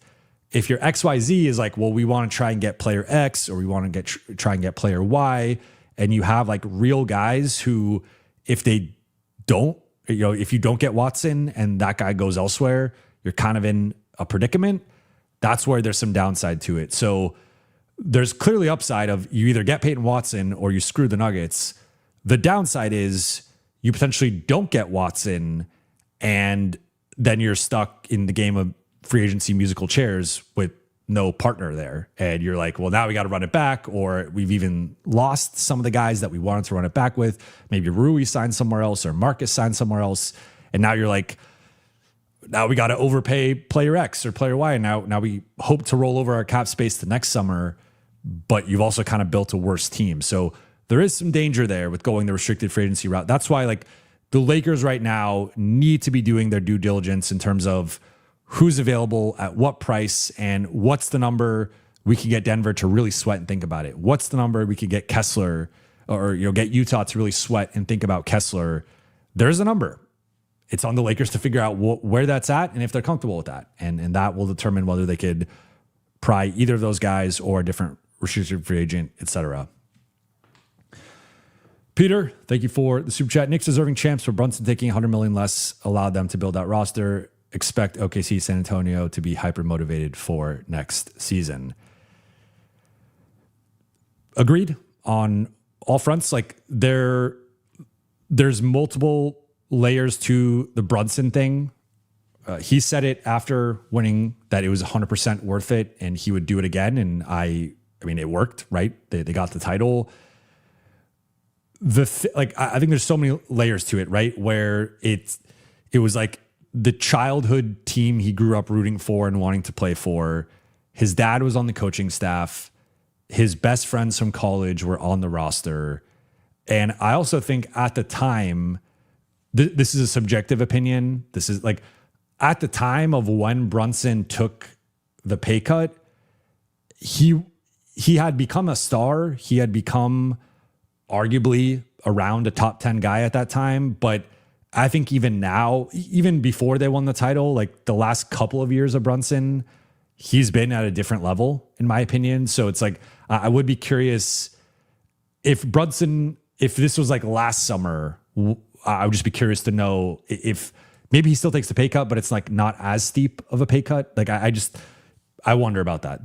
That's my only subjective thing with that was like, I think even at the time of that, he was at a different level to some degree. Am I like just it's a smidge lower, and now he's like elevated to an even higher status where it was already an underpay, but now it makes it even look like a grosser underpay, right?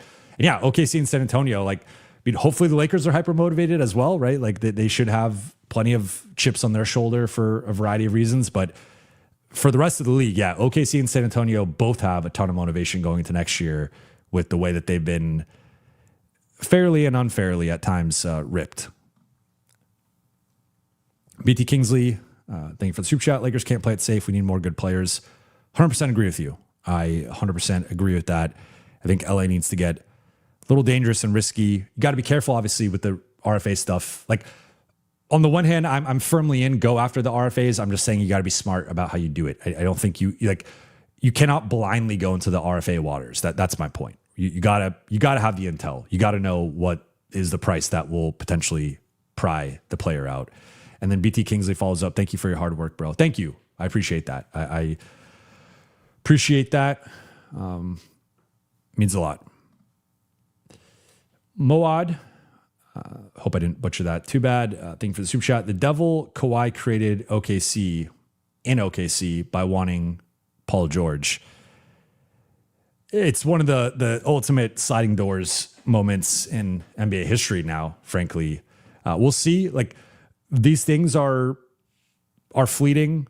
I think OKC is in a position to be set up for the foreseeable future, as well as just about anyone, with their combination of stars plus role players on rookie contracts, including some stars on rookie contracts, although the extensions are kicking in.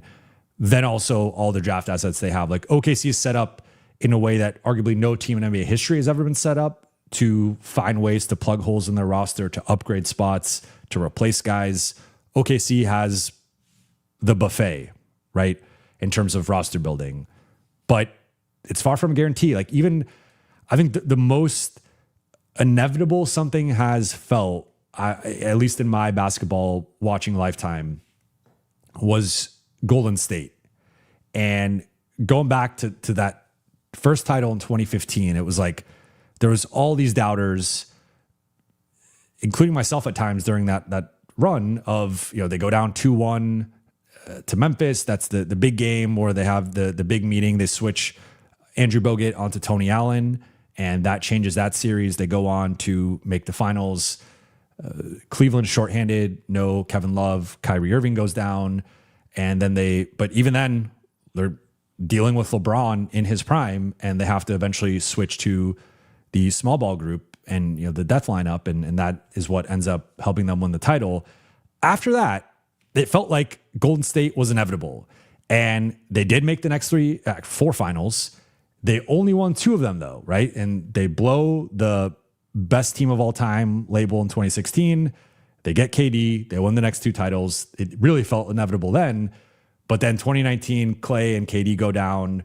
They lose to the Raptors. And then from that point on, they have a few years there, and then they come back in 2022. But that was like as inevitable as something has felt. And even then, they went 3-2 in the finals over a 5-year stretch. Can OKC match that? I mean, they didn't even get back to the finals this year. And I was a proponent of, at a time in the beginning of the season, I thought they could potentially go 74-8. They were my pick to make the finals coming out of the regular season. They were my preseason pick to make the finals. So, like, I've been high on OKC, but we also know these things are fleeting and futile. So we'll see. But yeah, I mean, certainly if Kawhi just kept SGA, maybe the Clippers are having their own version of this with Kawhi and SGA, and we're viewing the situation differently. But they built a monster in OKC. JR Madrano, thank you for the super chat. I truly believe championship teams have their own niche. I think the Lakers have that with a unique trio of AR, Luka, Braun. No need to copycat teams. I think this is well said, and I think this is a nice counterpoint to a lot of the discourse that's out there right now. The only thing I would add, or add, would just be like, you can learn from teams, and there are trends in terms of how the league shifts. Like, for example, the last decade, there's been a real shift in pace and 3-point shooting where you don't have to go full Warriors, full Celtics, and shoot a bajillion threes.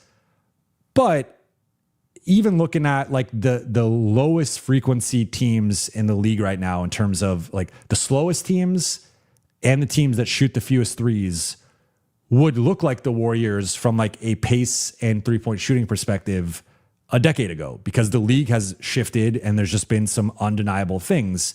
And so point being is, like, I don't think you need to copy. You don't need to copy teams. You don't need to be a copycat, because you're not going to find an OG Anunoby and Mikal Bridges. There are not an OG Anunoby and Mikal Bridges out there right now.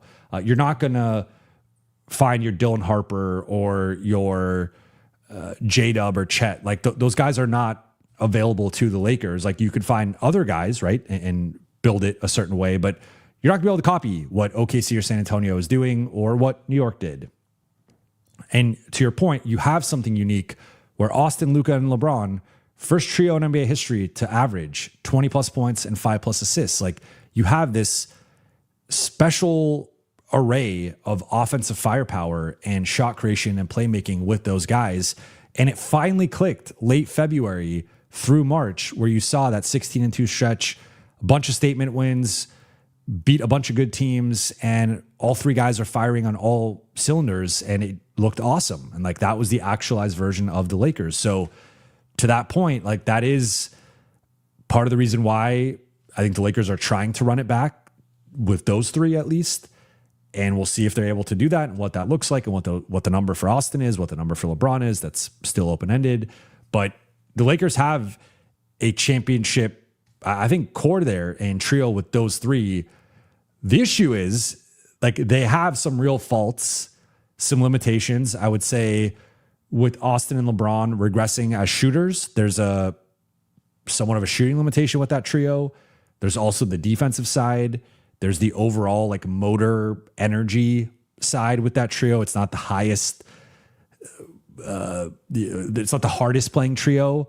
So if you are going to go with that trio, you have to supplement them with as much two-way talent and ideally guys who can like play off of the ball, don't need the ball, and then guys who rebound and defend at high levels. And you got to build that team, right? And right now, I think the only guy that like checks that box to some degree is Marcus, and that's why I think he should be such a high priority. But I don't think you have to copy teams. I think you need to lean into your strengths and try to minimize your weaknesses. But this is this would be the argument for the Lakers: is can they be a top 3 offense and like 10 to 12th defensively, and maybe that's good enough if they catch some breaks in the playoffs.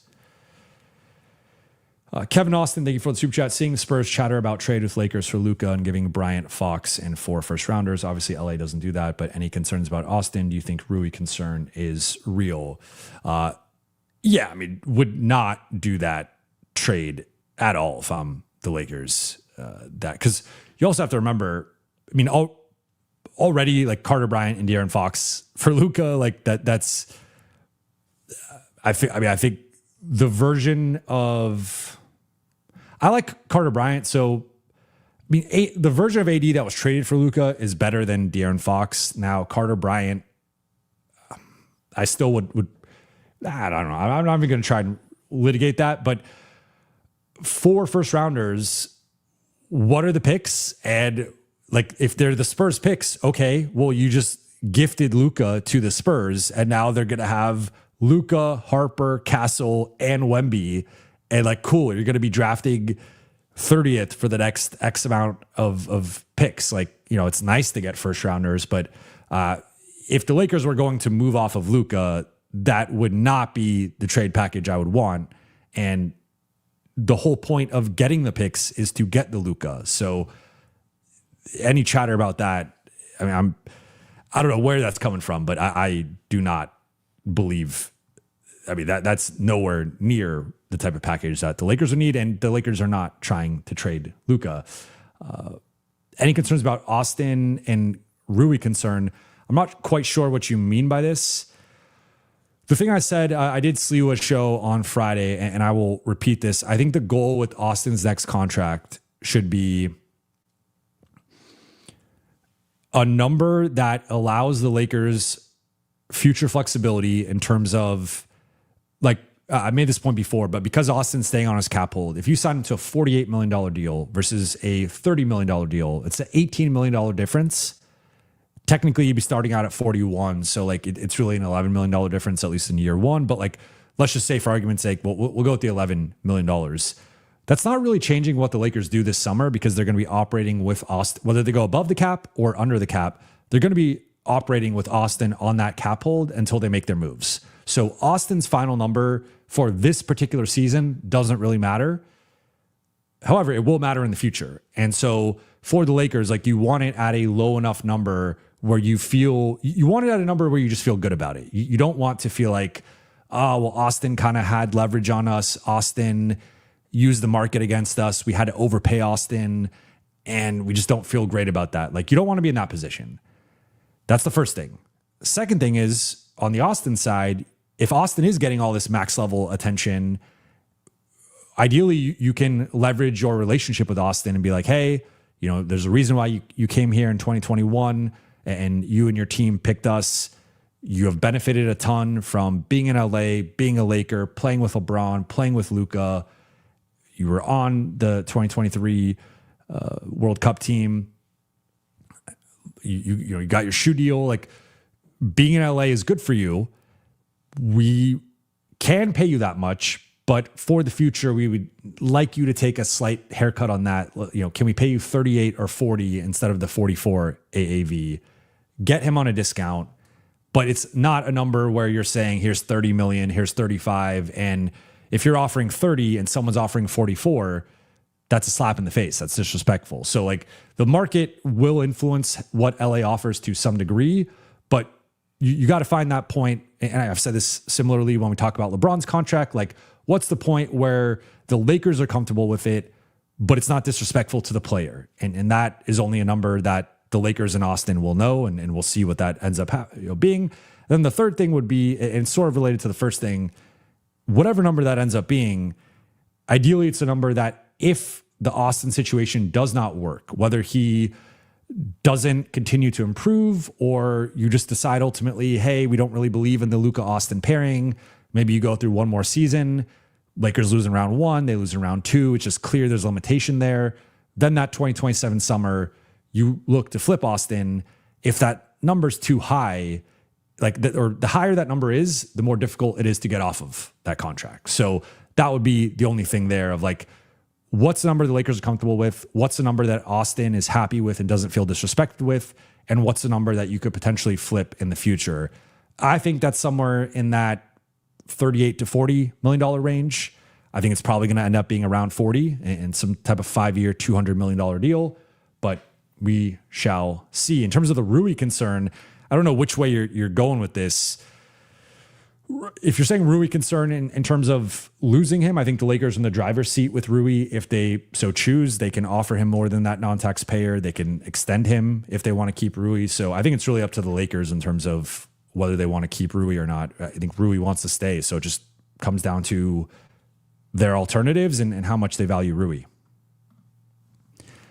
It's great. Says, thank you for super chat. Says, early afternoon gang. Yeah, we're going. It's Sunday. I couldn't go live last night. I was celebrating my mother-in-law's birthday, so was not in position to go live. And I could have gone live at like 11, which would have been some real late night gang activity, but just felt Saturday night, people are probably drunk celebrating the Knicks. Like, let's go live in the afternoon. So early afternoon gang for today, but back to our normal activities soon. Peter, thank you for the super chat. JC, AC, Hart, Kuz, KCP now have rings from 17-18 team. Yeah. I mean, it shows like when people look at the baby Lakers, the thing that they had the core or they had the supporting cast for a title team, right? Undeniably, with like JC phased into a different, he was more of a fringe rotation guy or a 1 to 2 shift guy with New York. AC still going at a high level. Hart still going at a high level. KCP is now being phased into a smaller role. Kuz is also, a lot going on with Kuz on X right now.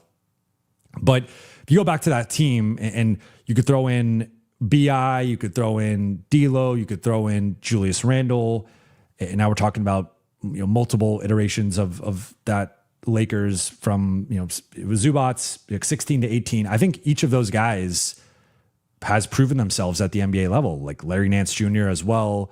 We could go on and on. Wagner, etc. Thomas Bryant, what was backup big for Cleveland during this run. Like, these guys have had staying power. Like the Lakers draft track record in the 2010s was pretty impressive.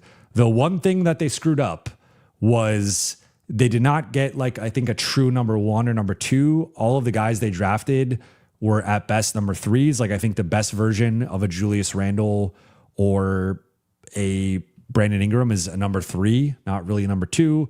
Randle, you can maybe argue is a number 2. Like last year, for example, Minnesota makes the conference finals. He had a really strong showing in that playoffs, but that seems to be a little bit more of an anomaly for Julius Randle. So I would say he's probably still more of like a number 3, but they had everything except the top guy. Then they brought in LeBron, but then they ultimately did the AD trade. But hey, got them a championship and couple of these guys were part of, or a few of these guys were part of that championship team. And yeah, it's pretty crazy that all these guys have won championships.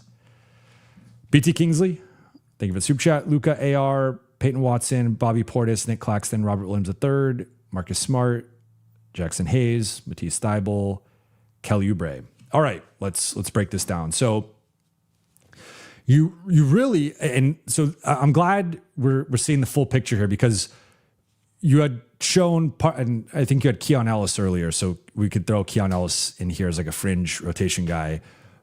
But if you're bringing in Peyton Watson and Nick Claxton, now we're talking about you're flipping LeBron into Watson, Claxton, Thybulle, Kelly, Robert Williams, and Keon Ellis. That's like LeBron and Rui for 6 players. That's a bit of a different conversation. This would partly, to me, depend on, can Peyton Watson really grow into being a number 3 on a contender, or does he even usurp Austin and become the number 2 and like really break out in a meaningful way and slot Austin as the number 3? Like that would be something I'd be curious about with this team. But looking at that starting group, you have 3 dudes 6'9" and above that can switch, can rebound. Off the bench, you got defense, athleticism. Like I think in terms of a non-LeBron build, this is about as good as it realistically gets. Now, if you're losing LeBron and Rui, you're still at that 49-ish million in cap space. So if you sign Peyton Watson, let's just say 28 to 30 million, you couldn't just acquire Claxton into that. And I think Oubre, the one thing I'll say with this build is I don't know if you have enough money for it, because if you, let's even say you get a discount on Watson, that's 28, you'd have 21 million left in cap space. If you dump Vando, Laravia, DA opts out, you're still generating an additional,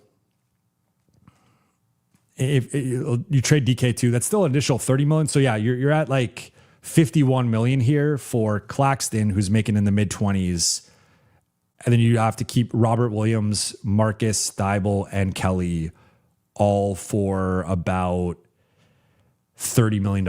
I don't think that's realistic, but so I think you have to cut out here one of Williams, Smart, or Kelly Oubre as a bench guy. But I like where your head's at. Like in terms of a non-LeBron build, I think this is a strong and realistic one, but still not quite on the level of OKC and San Antonio, which shows you just how far LA still has to go.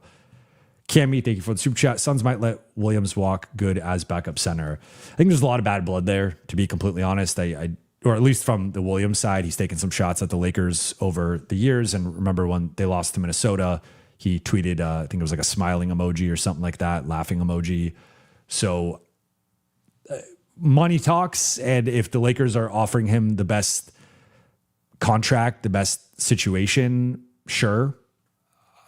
Like as a backup, I like that you said backup and not starter. I think that's probably the most appropriate use of him, because he also has his own injury stuff, which is partly why the Lakers declined that or rescinded that trade.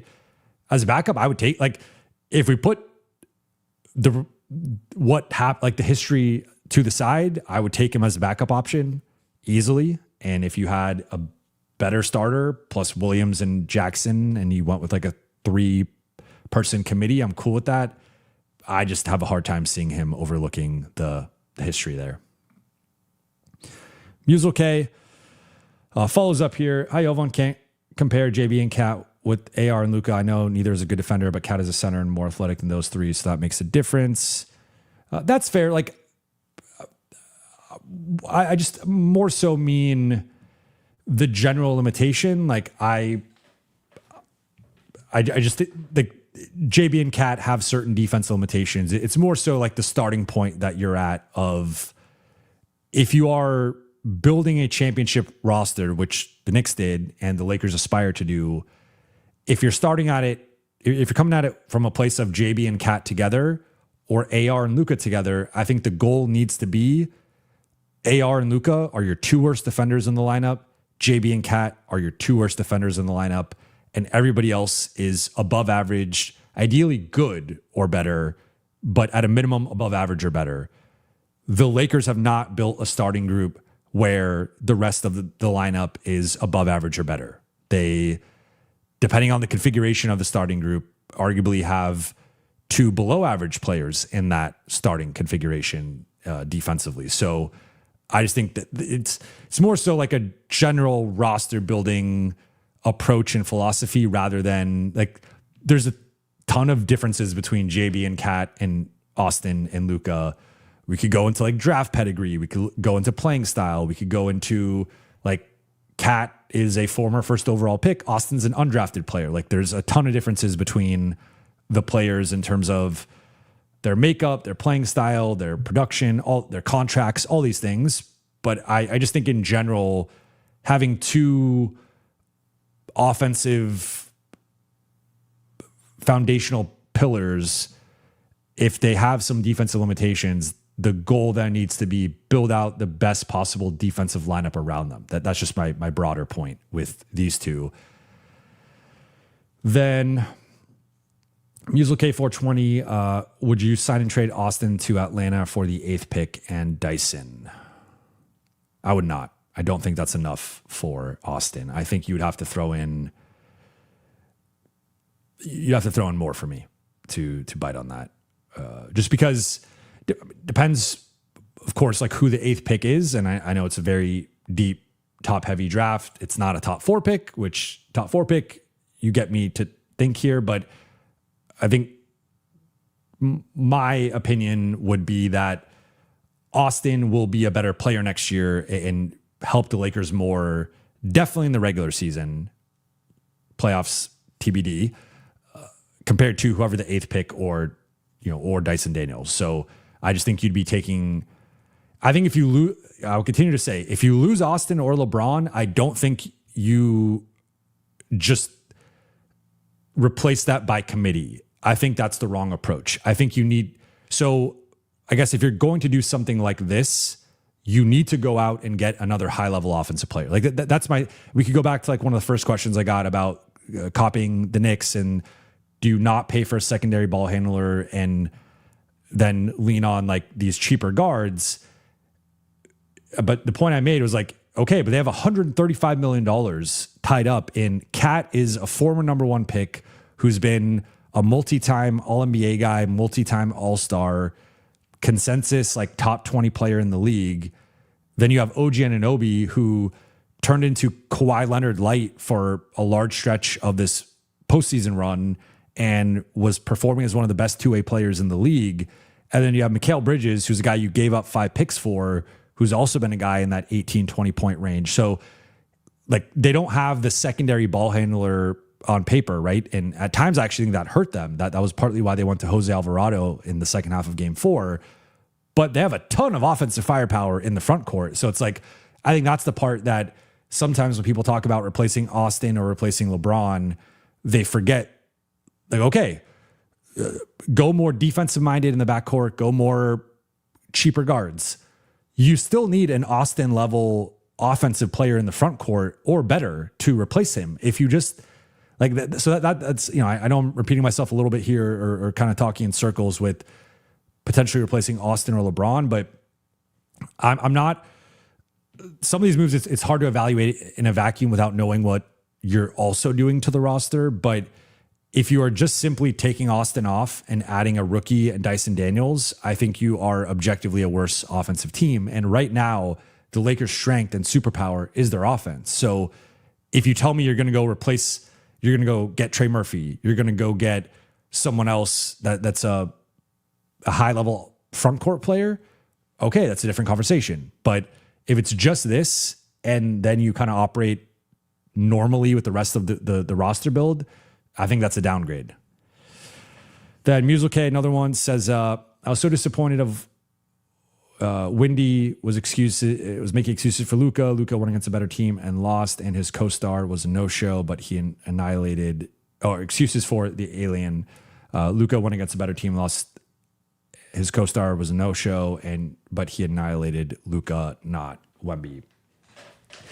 I talked about this on Lakers Collective, so I would point everybody. We had it might have even been you, but we had a super chat kind of along these lines. So I don't really want to relitigate the whole Luka versus Wemby conversation and whatnot. But I will say that, Wemby is obviously, I think there's a couple things here where in general, I think Wemby has been embraced more by the media than Luka ever was. So I think that's a factor here. And I'm not quite sure why. I think there is something to the point I made in Lakers Collective was like, I think sometimes guys get stamped with certain narratives or certain just labels that follow them for better or worse, right? And so for Wemby, it is like he's this alien, he's 7'6", he is in the park playing chess. Like people are intrigued by his personality. People view him as like this ultimate, he's been compared to Kobe and MJ in terms of his mentality of like this ultimate killer. And like, there's kind of been this narrative and this just story built up about Wemby and his career and his character. Flip side is you have a guy like Jokic. I'm bringing up international guys just because I think those are more natural comparisons for Luka. It's tough to compare him to some of the American guys because it's just, I think the media handles American players different than international guys. But in Jokic, it's like he's caught some flack this offseason, post losing the first round, but he's kind of been, okay, well, he's a passing savant and he doesn't even really like basketball that much, but he's like such a genius that, and he kind of gets propped up in a certain way where people talk about him in certain qualities. With Luka, I think he's gotten this heliocentric ball hog shot chucker label that if you just look at his usage percentage, you do see, he's next to James Harden, he's next to Trae Young, he's next to some of these guys. But like there's far more nuance and I think brilliance within Luka's game that Luka's kind of gotten a certain stamp on him that for some, like, I think of all the player, like general player archetypes, guys who are perceived to be ball hogs or shot chuckers, like that is the one that people dislike the most. And so once Luka gets stamped with that, that follows Luka around. And then you add in, like, I'm sure on some level, Wendy was rehashing some of the things he was hearing behind the scenes from Dallas. And they were probably throwing him under the bus and talking about his conditioning or his defense or his leadership, whatever Nico was floating out there to the media at that time. And then that also becomes a part of the narrative. And it's like, well, and if you're, and just as someone who's done this, like if you're a reporter and you're hearing the team of the player kind of trash talking the player, that's going to hold more weight with you. And it's going to be like, even the team kind of thinks this about the guys. So I think there was like a confluence of things that led up to some of those comments in the 2024 finals. And then that narrative has just been out there now. And then you follow that up with he gets traded less than a year later. And I think people add that into the whole equation as well. And they're like, well, they had to have traded him because of these things, right? And so I think Luka, for whatever reason, has not resonated as much with the media as a guy like Wemby or a guy like Jokic. I think he's also dealt with some label stuff, some stamping stuff. And then there's also the backlash out of the 2024 finals. What I also will note is like guys typically, this is the cycle of, I even think about like when Luka, like 2020 or 2021 Luka was beloved, like some of those performances against the Clippers and game winner in game 2. And just like, it's the shiny toy syndrome where your first few years in the league, everybody loves you. Then we start to see your warts. We start to see your playoff shortcomings, or not even necessarily shortcomings for Luka, but like losing, not winning the championship. Then we start to build the narratives about this or that. And I think Wemby's already getting some of that. And he's going to, like, the sheen on Wemby was at an all-time high after game 1 against OKC. The sheen on Wemby is at a totally different level right now coming out of this series. So I think Wemby's going to get it. He has not gotten it as bad as Luka. He may never get it as bad as Luka, but I think part of this is also like the media cycle. Kristen Lee, thank you for the super chat. Played with B-Ball Index roster creator using every option. Luka, Kyrie, Brown. I always want to say Braun, but Brown, Smart, Robert Williams projects plus 25. Is that rating? Swapped Austin and LeBron for Brown and Kyrie is plus 18. Austin was better than Brunson and Smart better than Herb or Watson. So Luka, Kyrie, Christian Brown, Marcus Smart, Robert Williams, plus 20. So I think that's a plus 25 net rating projection. There's just a lot of, so like a couple notes here would just immediately be, there's a lot of risk from an injury perspective with that starting group. Kyrie is 34, and I think it would be very risky to bet on Kyrie staying healthy moving forward and also being at the level that he was at previously. Like, this is the point in a lot of players' careers where, especially a guy who relies so much on his handle and his speed. And like, I just think that there's some inherent risk that Kyrie's never the same player again and that he's never able to be as healthy as he previously was. Christian Brown, I've talked through the nuance with him recently. You would need an asset back, in my opinion, for Christian Brown. And even then, I don't love how the contract ages, but like, I think he's closer to the player he was 2 years ago than the player he was this year. Marcus has his injury risk that we've seen the last few years. And then Robert Williams, you just look at his entire career. So, I mean, there's a chance that like on paper, this is a great lineup, but we're talking mid-January and 2 or 3 of these guys are just out and the Lakers are in a compromised spot. Now, Austin has some injury stuff. LeBron is reaching a point of his career where he's dealt with stuff over the last few years that he hasn't been as healthy as he was earlier in his career, but he was the last man standing among the Luka Austin trio. And so I also think that group's a little small, right? Like Luka, I guess, would be the 4 defensively, but I don't know if you're as good rebounding as you would need to be in comparison with like OKC or San Antonio. It's an interesting build, but I'm as high on Marcus as anybody. I would rather have Herb or Watson longer term. I just think those guys, and Watson first and foremost. Like if you put in Watson there instead of Smart, that to me is more, because that also brings some more offense. Like I would also say outside of Luka and Kyrie, you don't have a lot of offense there. You don't have a lot of the shooting with Brown and Smart can be up and down. Williams is still a low volume shooter. And just overall offense, I think you're lacking a bit. So, but I like the creativity, and I like that you're playing with that tool, and I think it's an interesting build. Peter, thank you for the super chat. Healthy OKC would have run through New York. I think they're better than New York. I still would contend healthy OKC. I mean, not healthy OKC pushed San Antonio to 7.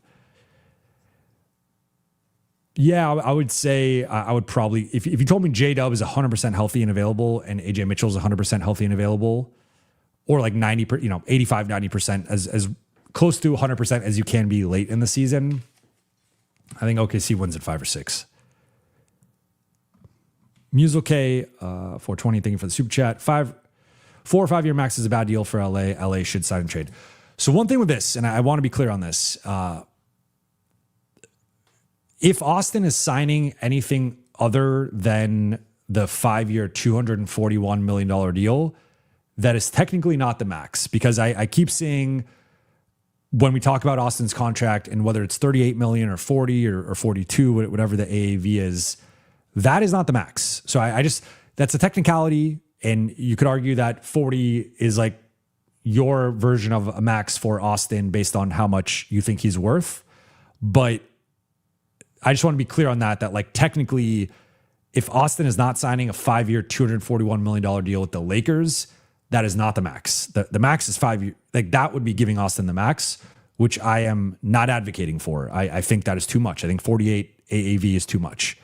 Now, for other teams, 4-year, 178 is the max. And that's the advantage that incumbent teams get, is you get the extra year and you could also pay them a bit more. So that's where the 178 is much different than the 241, as you can see with those overall numbers. It's a $63 million difference plus an extra year. Just want to be clear on that. Now, 4 or 5 year deal, because I don't think he's getting the max. I would be surprised by that, but I think he could get, again, north of 200 million or in that 200 million vicinity. I think Austin's, if the Lakers retain Austin, I think it's going to be on a 4 or 5 year deal. I would be shocked if it's not. And if it's, maybe in like the shortest version is like a 3+1 where Austin has a player option, but you're not going to get I'd be pretty surprised if you get a team option, and I'd be pretty surprised if it's under 4 years. So I think I would bake that into any potential Austin contract. And then sign and trade, the challenge there is it's got to be a situation that Austin wants to go to, and that you could also, like, you got to find where's somewhere Austin's willing to sign and trade to, and what are they willing to give up? Because if it's, let's just say it's Brooklyn, for example, Brooklyn throws the contract at him, Lakers don't want to match it, and Austin's like, I'm going to Brooklyn. If you're not going to match this or get close, I'm going to Brooklyn. Brooklyn could just sign Austin and not do the Lakers any favor. And maybe Austin can push and be like, hey, I don't want to leave on bad terms. Can you send the Lakers something? Maybe, but they're not sending a first round pick for Austin. Like that wouldn't make any sense for the Nets if they could just outright sign Austin. So that's where, unless it's a situation where a team like a Detroit or an Atlanta, maybe they can't quite get the space. So they're like, hey, we'll send you a player and some type of draft asset and you send us Austin, maybe something like that. And he goes to a more competitive situation. But to find, like, Austin has to want to go to the place, and they have to be able to take on Austin's contract. And obviously there has to be some incentive for the team to send LA something. So those are the boxes you have to check for a sign and trade. That it's easy to just say sign and trade, but does Austin want to go there? And can the team just outright sign him? Because if they can, you're probably either just not getting him in the sign and trade.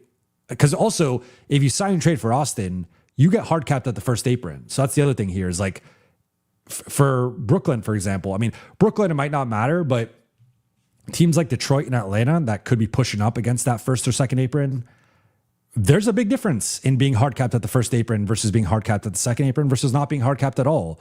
So signing trading for Austin versus signing him, if you have the option to just sign him, makes far less sense. It makes far more sense to just sign him. So that's the challenge here is, like, there is a world in which the Lakers could sign and trade Austin, but I think the more likely scenario as the market is starting to play out is either they re-sign Austin or they lose him for nothing.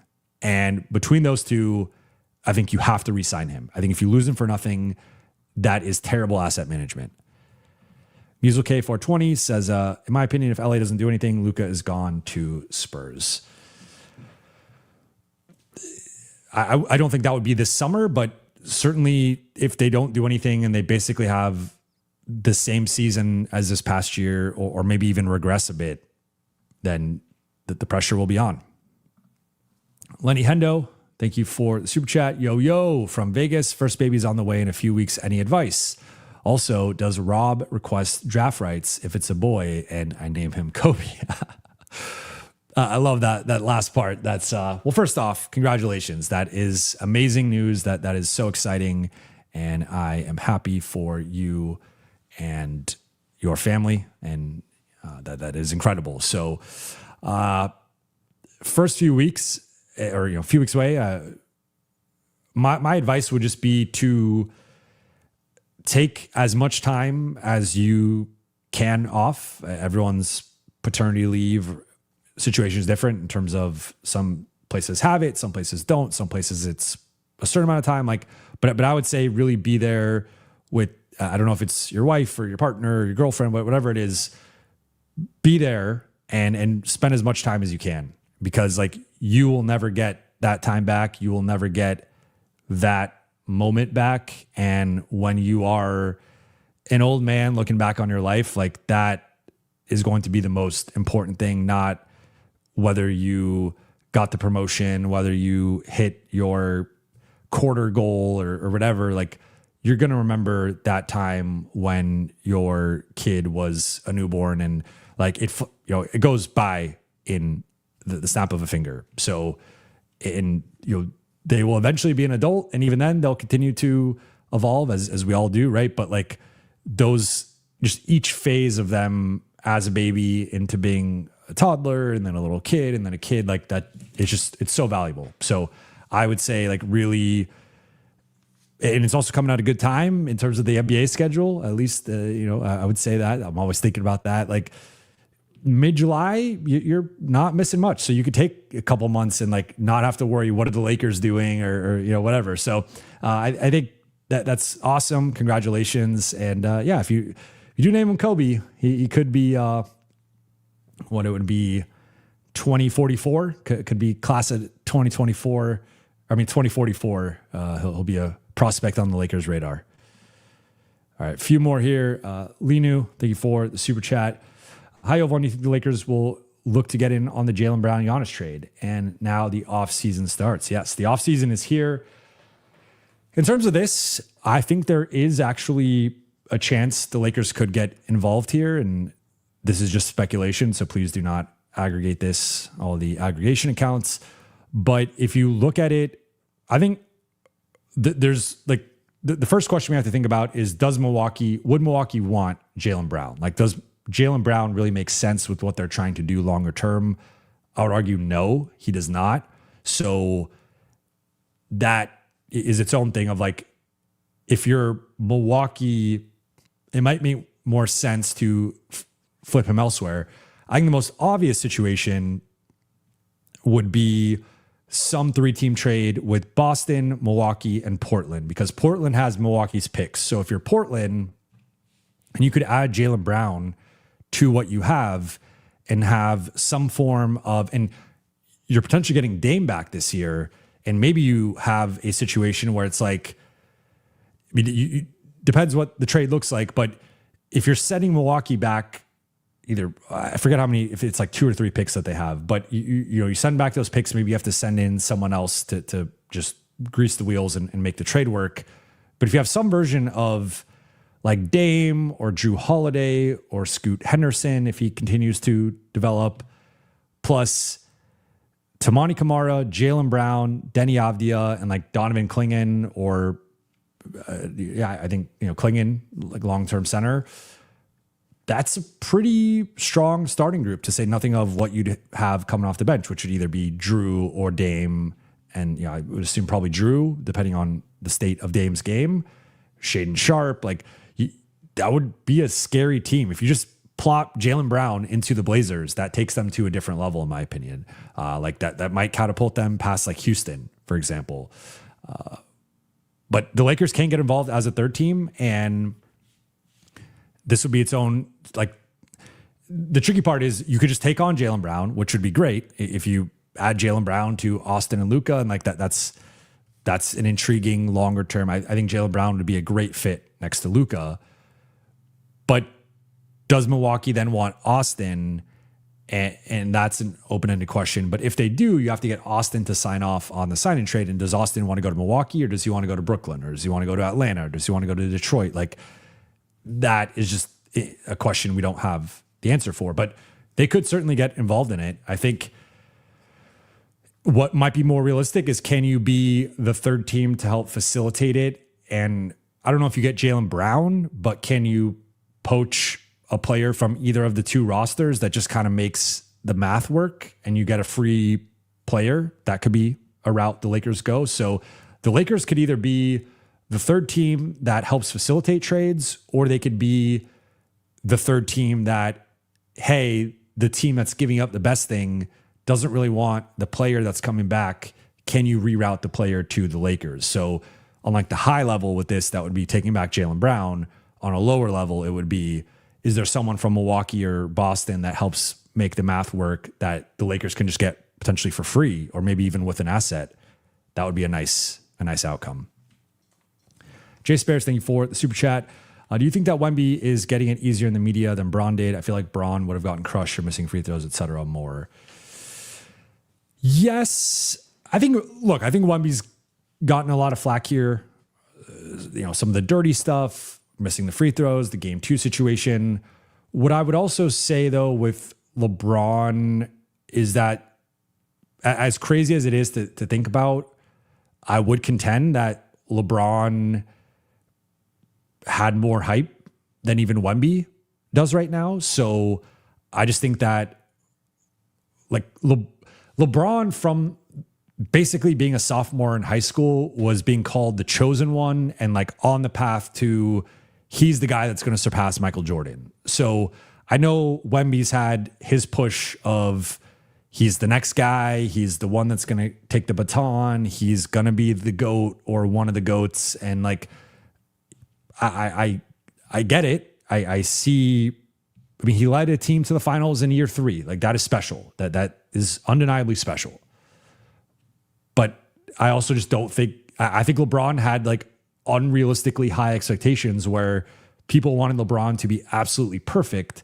And no matter what LeBron did, he was held to a different standard that was just entirely unrealistic and unattainable.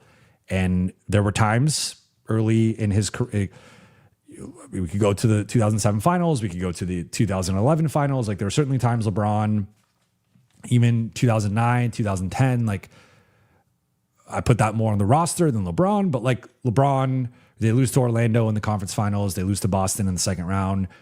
Some of that's on LeBron, right? To some degree. And no matter how great he was or how great his numbers were, and people held that against him. So I think part of this is like, I also think I would say, as crazy as this sounds, I think people were a little bit, it's tough. I think the media was meaner to athletes back then than they were now. But I think social media is obviously, if you go back to LeBron's early career, like 2003 through like 2008, 2009, social media was not what it was now. It started around that 2009, 2010 with Twitter taking off.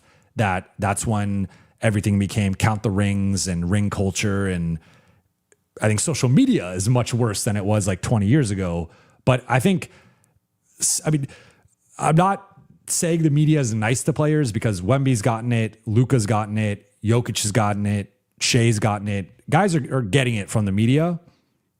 I just think if you go back and see some of the stuff that was said like 20 years ago, I mean, you had things that were, I'm not even going to repeat them, but like certain things that were written about LeBron or said about LeBron went to like his upbringing and like growing up without a father and stuff like that. That's just like crazy stuff that people were psychoanalyzing him at a level that a lot of athletes these days are not getting psychoanalyzed to that degree. That I just think I think it was worse back then from like a general media perspective in terms of what was written and what was said. The difference now, though, is that I would also say some of the stuff that gets said, it gets amplified. So if Windhorst does have the 2024 finals rant on Luka, that goes completely viral now. Whereas in the past, you might have only caught that if you were watching it live or watching a replay of SportsCenter. Now that's on every Instagram account, Twitter account, TikTok account is reposting it, resharing it, and things maybe have like a broader reach than they did before. But I would say I actually think the media was worse because the media would go unchecked with like some crazy assertions they would make about players back in the day that I think nowadays you'd get canceled or fired or whatever for making some of those claims. So they don't take it easy on them by any means. Because again, several guys have gotten it really rough this season. But yeah, I think ultimately on some level it comes down to like LeBron's expectations were basically you have to be better than Jordan. Wemby's getting some of that, but I don't think he's quite at the same level. Young Claire, I think the super chat, is Watson a real option, real interest in him? Lakers have any interest in Ware? Would love Ware, Robert Williams, a third combo. I think Wiggins goes for free agency. Grimes, 13 mil per year. A lot here. So Watson, a real option? Like, I would say yes, but I would say it's unlikely, like just how unrestricted free agency works. And Denver is in control where Denver can technically sign him and then figure out at least to my knowledge, can sign him first and then figure out the Brown Johnson stuff as long as they figure that out before the season. So Denver can just retain him at whatever number that works for both sides. So I think that's where it really have to be a situation where you overpay to Watson to make Denver uncomfortable. And I think that number starts at around 30-ish million. I think anything under Denver's matching, and then you got to go 30 or more to get Watson. Real interest in him, to my knowledge, yes. Lakers have interest in Ware. I've heard different things. I would say like if they can get involved in the honest trade and get Ware, I think that would be something that would be interesting for them. I think in general, people like Ware. It just depends on the price that, how highly you think of him. Wiggins going into free agency, I think this is going to come down to his agent, and it's either he opts out to re-sign with Miami on like a longer term deal at a lower average annual value, or maybe they do their due diligence, they talk to teams, and someone is willing to give him like a long-term contract that maybe Miami isn't willing to give. I could see a situation where he takes less money for longer years. Maybe the Lakers can be that team. I think they would be in that inner circle of teams interested that would have a chance at Wiggins. Grimes, $13 million per year. I think Grimes is going to get more. I think Grimes is going to get at least the non-taxpayer MLE. Kristen Lee, thank you for the super chat. Luka's defended field goal attempts, 16.5. Highest of career in any guard. LeBron was 9.5, lowest career / NBA. They are both fours on defense. How can Lakers play them together and keep Luka healthy? 7th most usage in NBA history. Great question. I think first and foremost, I think Luka's got to play slightly fewer minutes. I was on that all season, and I do feel like that played a role in him suffering the injury late April 2nd in OKC. It's a challenge. It's certainly a challenge. And I think that makes, if you are keeping them together and you are trying to use them both generally in the same spot, that means that you have to nail that fourth perimeter guy next to, like, assuming you still have Austin, you got to nail that, whoever that fourth perimeter guy is. Ideally, that's a player that can guard 1 through 4, where whoever's the top option on the other team, you can slot that player.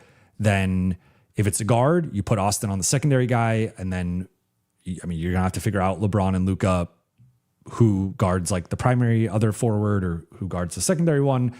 But then, flip side, if it's a forward, you put that player on the forward, and then you hide one of LeBron or Luka on like a guard, and then Austin has to guard a guard. Like, this continues to be, in my opinion, the biggest indictment or the biggest counterpoint to keeping Luka, LeBron, and Austin together is just the defensive overlap and duplication to some degree with Luka and LeBron, but also just the limitations in terms of, ideally, I think all 3 of them you put on the worst or second worst player offensively for the opponent, but you can't do that with all 3 of them, right? Like, someone's going to have to be guarding someone that's a little bit above their capabilities in terms of they're not quite like qualified to be defending that player, at least like the current version of LeBron. Obviously, in his prime, he was an all defensive player of the year candidate. So I think it really depends on who the other wing is and who the center is. Like, those would be the 2 things that I think are really important to figure out. But I think in general, lowering Luka's minutes and then also nailing those other 2 positions, like that's it's a narrow pathway. It's a narrow build. There's no denying that. I'm not saying you don't have like infinite optionality with how you build the roster. You have to build the roster a very finite way, like a very, there's like 1 or 2 basic builds to build the roster. And I don't think the Lakers did that last year, and we'll see if they could do it this summer. Tommy Gold, thank you for the super chat. Thanks for your hard work this season. Knicks gave up a lot for OG and McHale. Rob needs to do the same. Who would you overpay for this offseason? Yeah, how'd you guys like Josh Hart saying essentially F them picks? I really enjoyed that. By the way, if you guys see like profusely sweating because it's 86 degrees in my office is the hottest part of the house, and it's just I'm in a furnace right now. I would say I would try to invest in at least 2 of the picks, if not all 3 this summer. If I'm the Lakers, like, they like to keep 1 pick, but we'll see. I think you got to trade at least 1, but ideally I'd be trying to go all in, depending on what the alternatives are, depending on what the options are. In terms of overpaying, I think first and foremost, I'll continue to say I start with restricted free agency of some Kessler, Watson, or Duren. If there's a way to get one of those guys, including if maybe you could get one of those guys on a discount in terms of like, you can leverage a potential pick and say, like, for example, maybe with Utah, it's like they're like, you got to go to 34 for us not to match Kessler, and you say, hey, well, if we don't really want to pay that much, can we get Kessler at 30, but we'll give you a first round pick, a protected first round pick, something like that, and you work out a sign and trade. That could be an option for one of the RFAs. So I would be aggressive and either willing to overpay financially or with draft capital to get a player 25 or younger to fit with Luka and potentially Austin, like longer term. Aside from the RFAs, if we go into the actual trade market, this is where you go to, like, I would love a guy like a Trey Murphy, Lauri Markkanen, I think would be a great fit next to Luka. If you could get one of the Orlando forwards, I mean, of course, like, Giannis, we've had the Giannis discussion, but like, if you could find a front court star or near star, I think that to me would balance out, longer term, that would balance out the imbalance maybe with LA's finances being so tied to their backcourt, at least from an offensive perspective. I mean, then we could get into like Herb Jones or lower guy, Nick Claxton, Wiggins, some of the lower guys on the totem pole. I just would aim higher first. And then like the first guys we're talking, I mean, Trey Murphy's probably costing all three of your firsts. Markkanen might cost all three of your firsts, or at least two of them. It's going to be a heavy investment, but those are some names that come to mind. The market will also reveal itself. There could be some fallout from the Giannis trade. There could be like, if it's a 3-team trade, there's going to be some fallout from that. And certain guys might be off the board for certain teams, or just free agency might shift. So it's also difficult to say blanketly without knowing like what the actual options are. But those are some names that come to mind. Young Claire, in your opinion, who's the most obtainable RFA? I'd say I'll say like top RFA, because we could go into the weeds with the RFAs, and I don't really want to do that right now. But I would say it's between Tari Eason and Benedict Mathurin. I think the Clippers have cooled on Benedict Mathurin like later into his tenure, and then Tari Eason, I think that it's more of a numbers game of like, if you get to a certain amount of money, it's going to be tough for Houston to retain him in like a bench role in the full strength version of this group. So I would say one of those two guys. Rando, thank you for the super chat. Go Knicks. This win makes me think we should go all in on the best center we can get. They are invaluable in the playoffs, and it would unlock Luka. That's where I'm at too. I think the issue is like the Lakers have not prioritized the wing spot for so long in terms of true two-way wings that it's tough for me to just like, I would not want to punt on the wing spot, because I still think that's a real need for LA. But if I had to pick really investing in one or the other, I would slightly prioritize the center. But it really depends on who it is. And I think we'd have to actually go into like real examples and real names. But yeah, in general, I think, and also like investing in a center does, like, if you could get Derek, okay, you want a guy I would invest in. Like if you could get Derek Lively, I would give up a pick in a heartbeat. I would even consider 2 picks for Derek Lively. Like I would prefer it be this current pick and maybe like a future pick protected, some sort of protection on it. But if you could go get Derek Lively and put that guy next to Luka, that's not, you are going to have to pay him soon, but that's not investing a ton of money in the center spot. Like right now, it's investing draft capital. So I think there's different ways to invest in the center spot. Could be trading up in the first round for a center you really like, but I agree that that's a really important position, especially with, as we project out, Wemby's not going anywhere. Chet and Hartenstein are not going anywhere. EK, thank you for the super chat. Istock mentioned finding players that are considered distressed on bad teams. PJ before going to Dallas. Who do you think could be that for LA? Well, 2 of the guys he mentioned are 2 guys I've been mentioning for a while, and 2 guys I've been higher on than consensus in Herb Jones and Nick Claxton. I think both guys have been toiling away in lottery situations and have not had the best couple of seasons in a row, but I think would be unlocked in LA. And I think Herb Jones' shot quality, going from playing with like below average passing and playmaking to playing with Luka and Austin and potentially LeBron, like that would just change his life. Nick Claxton, I think, is better defensively than people realize. I think he's also better offensively than people realize with his passing, his ball handling, and I think he's also tougher physically. Like people look at the body type and they don't think he's strong or tough, and I just disagree with that. Because if we look at quickly here, some of the guys on, we'll look at the 10 teams that didn't make the postseason. New Orleans, Trey Murphy, Herb Jones, Yves Missi, Sadiq Bey, Dallas, Lively, Gafford. I mean, some of these guys we've seen in winning situations, but Lively, Gafford, Washington, Najee Marshall, Max Christie, I would take any of those guys. Memphis, can you poach Jalen Wells? I think he'd be an awesome fit if you could find a way to get him. Sacramento, Keegan Murray is someone I'd be interested in. And then Utah, Kessler, Markkanen. I don't know if you're going to be able to get anyone else from there. Milwaukee, potentially Miles Turner, but I would need assets for him. Chicago, I don't know. Chicago might be a stay away. Brooklyn, Claxton, Day'Ron Sharp, Zaire Williams. Not the biggest MPJ guy if you're keeping Austin and Luka, but if you're potentially moving on from Austin, then MPJ becomes more interesting to me.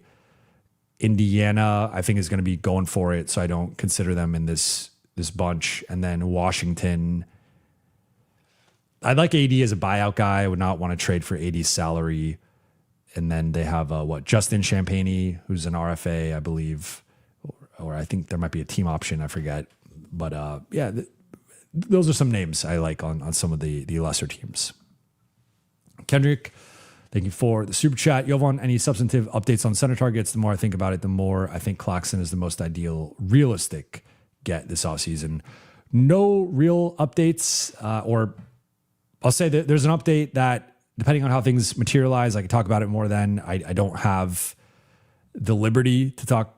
I haven't reported it out enough to feel comfortable sharing it on here, but I'd say there's been one name I've heard the Lakers attached to on the trade market that I will leave that at that for now. But it's been pretty quiet for the most part, and I think the Lakers are doing a good job of not letting stuff leak. But I'm with you. I think if I go through my center list, which I will be revealing shortly, if we look at let's see. Yeah, I mean, unless you can poach one of the RFAs, I think you get to Claxton pretty quickly. Like, I'd rather have Lively. I don't know how realistic Lively is. I'd rather have Isaiah Hartenstein. I don't know how realistic. I would say that's pretty unrealistic. Jared Allen is maybe like a higher version of Claxton, but it's really tricky with Cleveland being in the second apron. So yeah, I think Claxton is. I would agree that if you're looking at the Venn diagram of like center targets and like what's actually realistic, Claxton might be the top choice. And final three here. Degs, thank you for the super chat. If the Lakers trade 25th for a bunch of seconds, there's a couple players in the second round with high motor, athletic lob threat that can space the floor, like Trevon Brazile. That's an option. It depends. I would say it's the benefit to trading out of the first.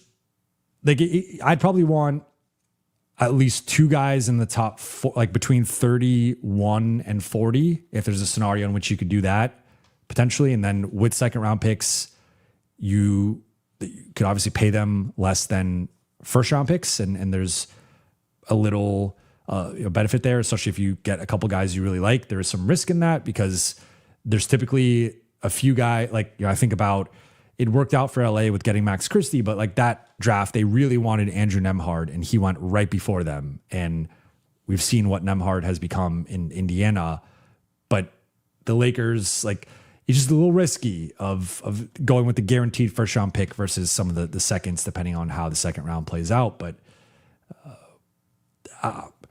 in general, I'd probably lean on just keeping the first round pick, but it depends on the opportunity cost and how many, like, are you maybe getting, I would even say 2 seconds is probably not enough. I'd want like 2 seconds in this draft in that 31 to 40 range, plus like a future second. Then I would entertain it. But I think LA, if they do trade the first, should be looking more to package it to get like a rotation guy rather than trading back. But that's just my opinion on that.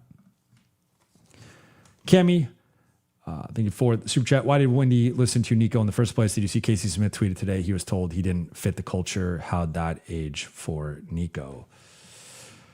Well, I'm not a Nico defender, to be clear. So you're not going to get that from me.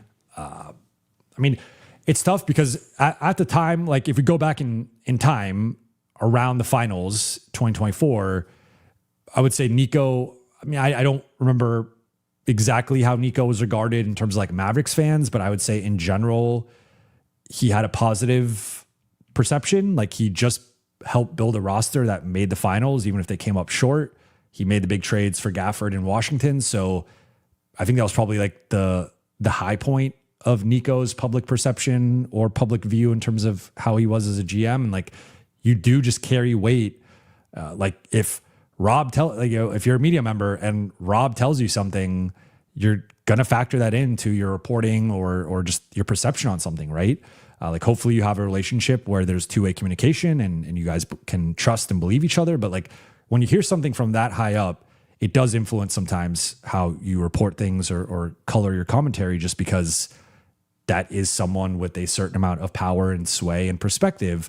And so that would be my read on that. But yeah, not the Nico tenure obviously did not end with much grace. And final one here from Art and Kim. Thank you for the super chat. You noticed Wemby walked out and didn't shake hands. I did. Would have been nice to see that. I mean, I don't, to be honest, I'm not a big, like, I understand the sportsmanship angle for that. I also think in that moment, New York, the jubilation with New York is like they're jumping up and down celebrating. I think that's more of a, if I'm Wemby, I maybe wait outside their locker room to greet those guys in private, or maybe not even in private, because they'll remember like the Duncan LeBron moment after the 2007 finals where Duncan's like, thanks for letting us have this one. The league's about to be yours. Something like that. But yeah, I mean, it's not the best look. I would say his sportsmanship was not at the highest level in this series. That could be another learning experience for him as well.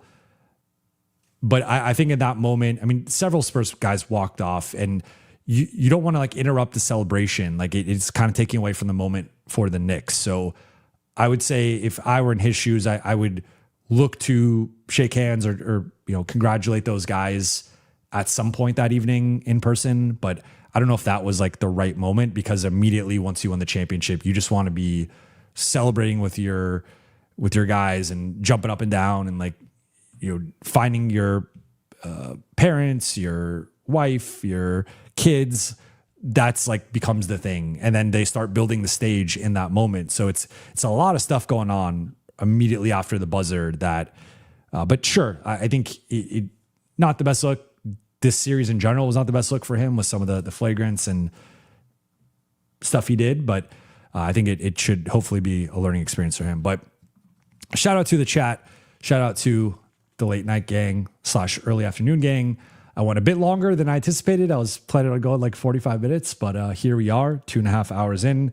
Appreciate you guys. I'll be back tomorrow.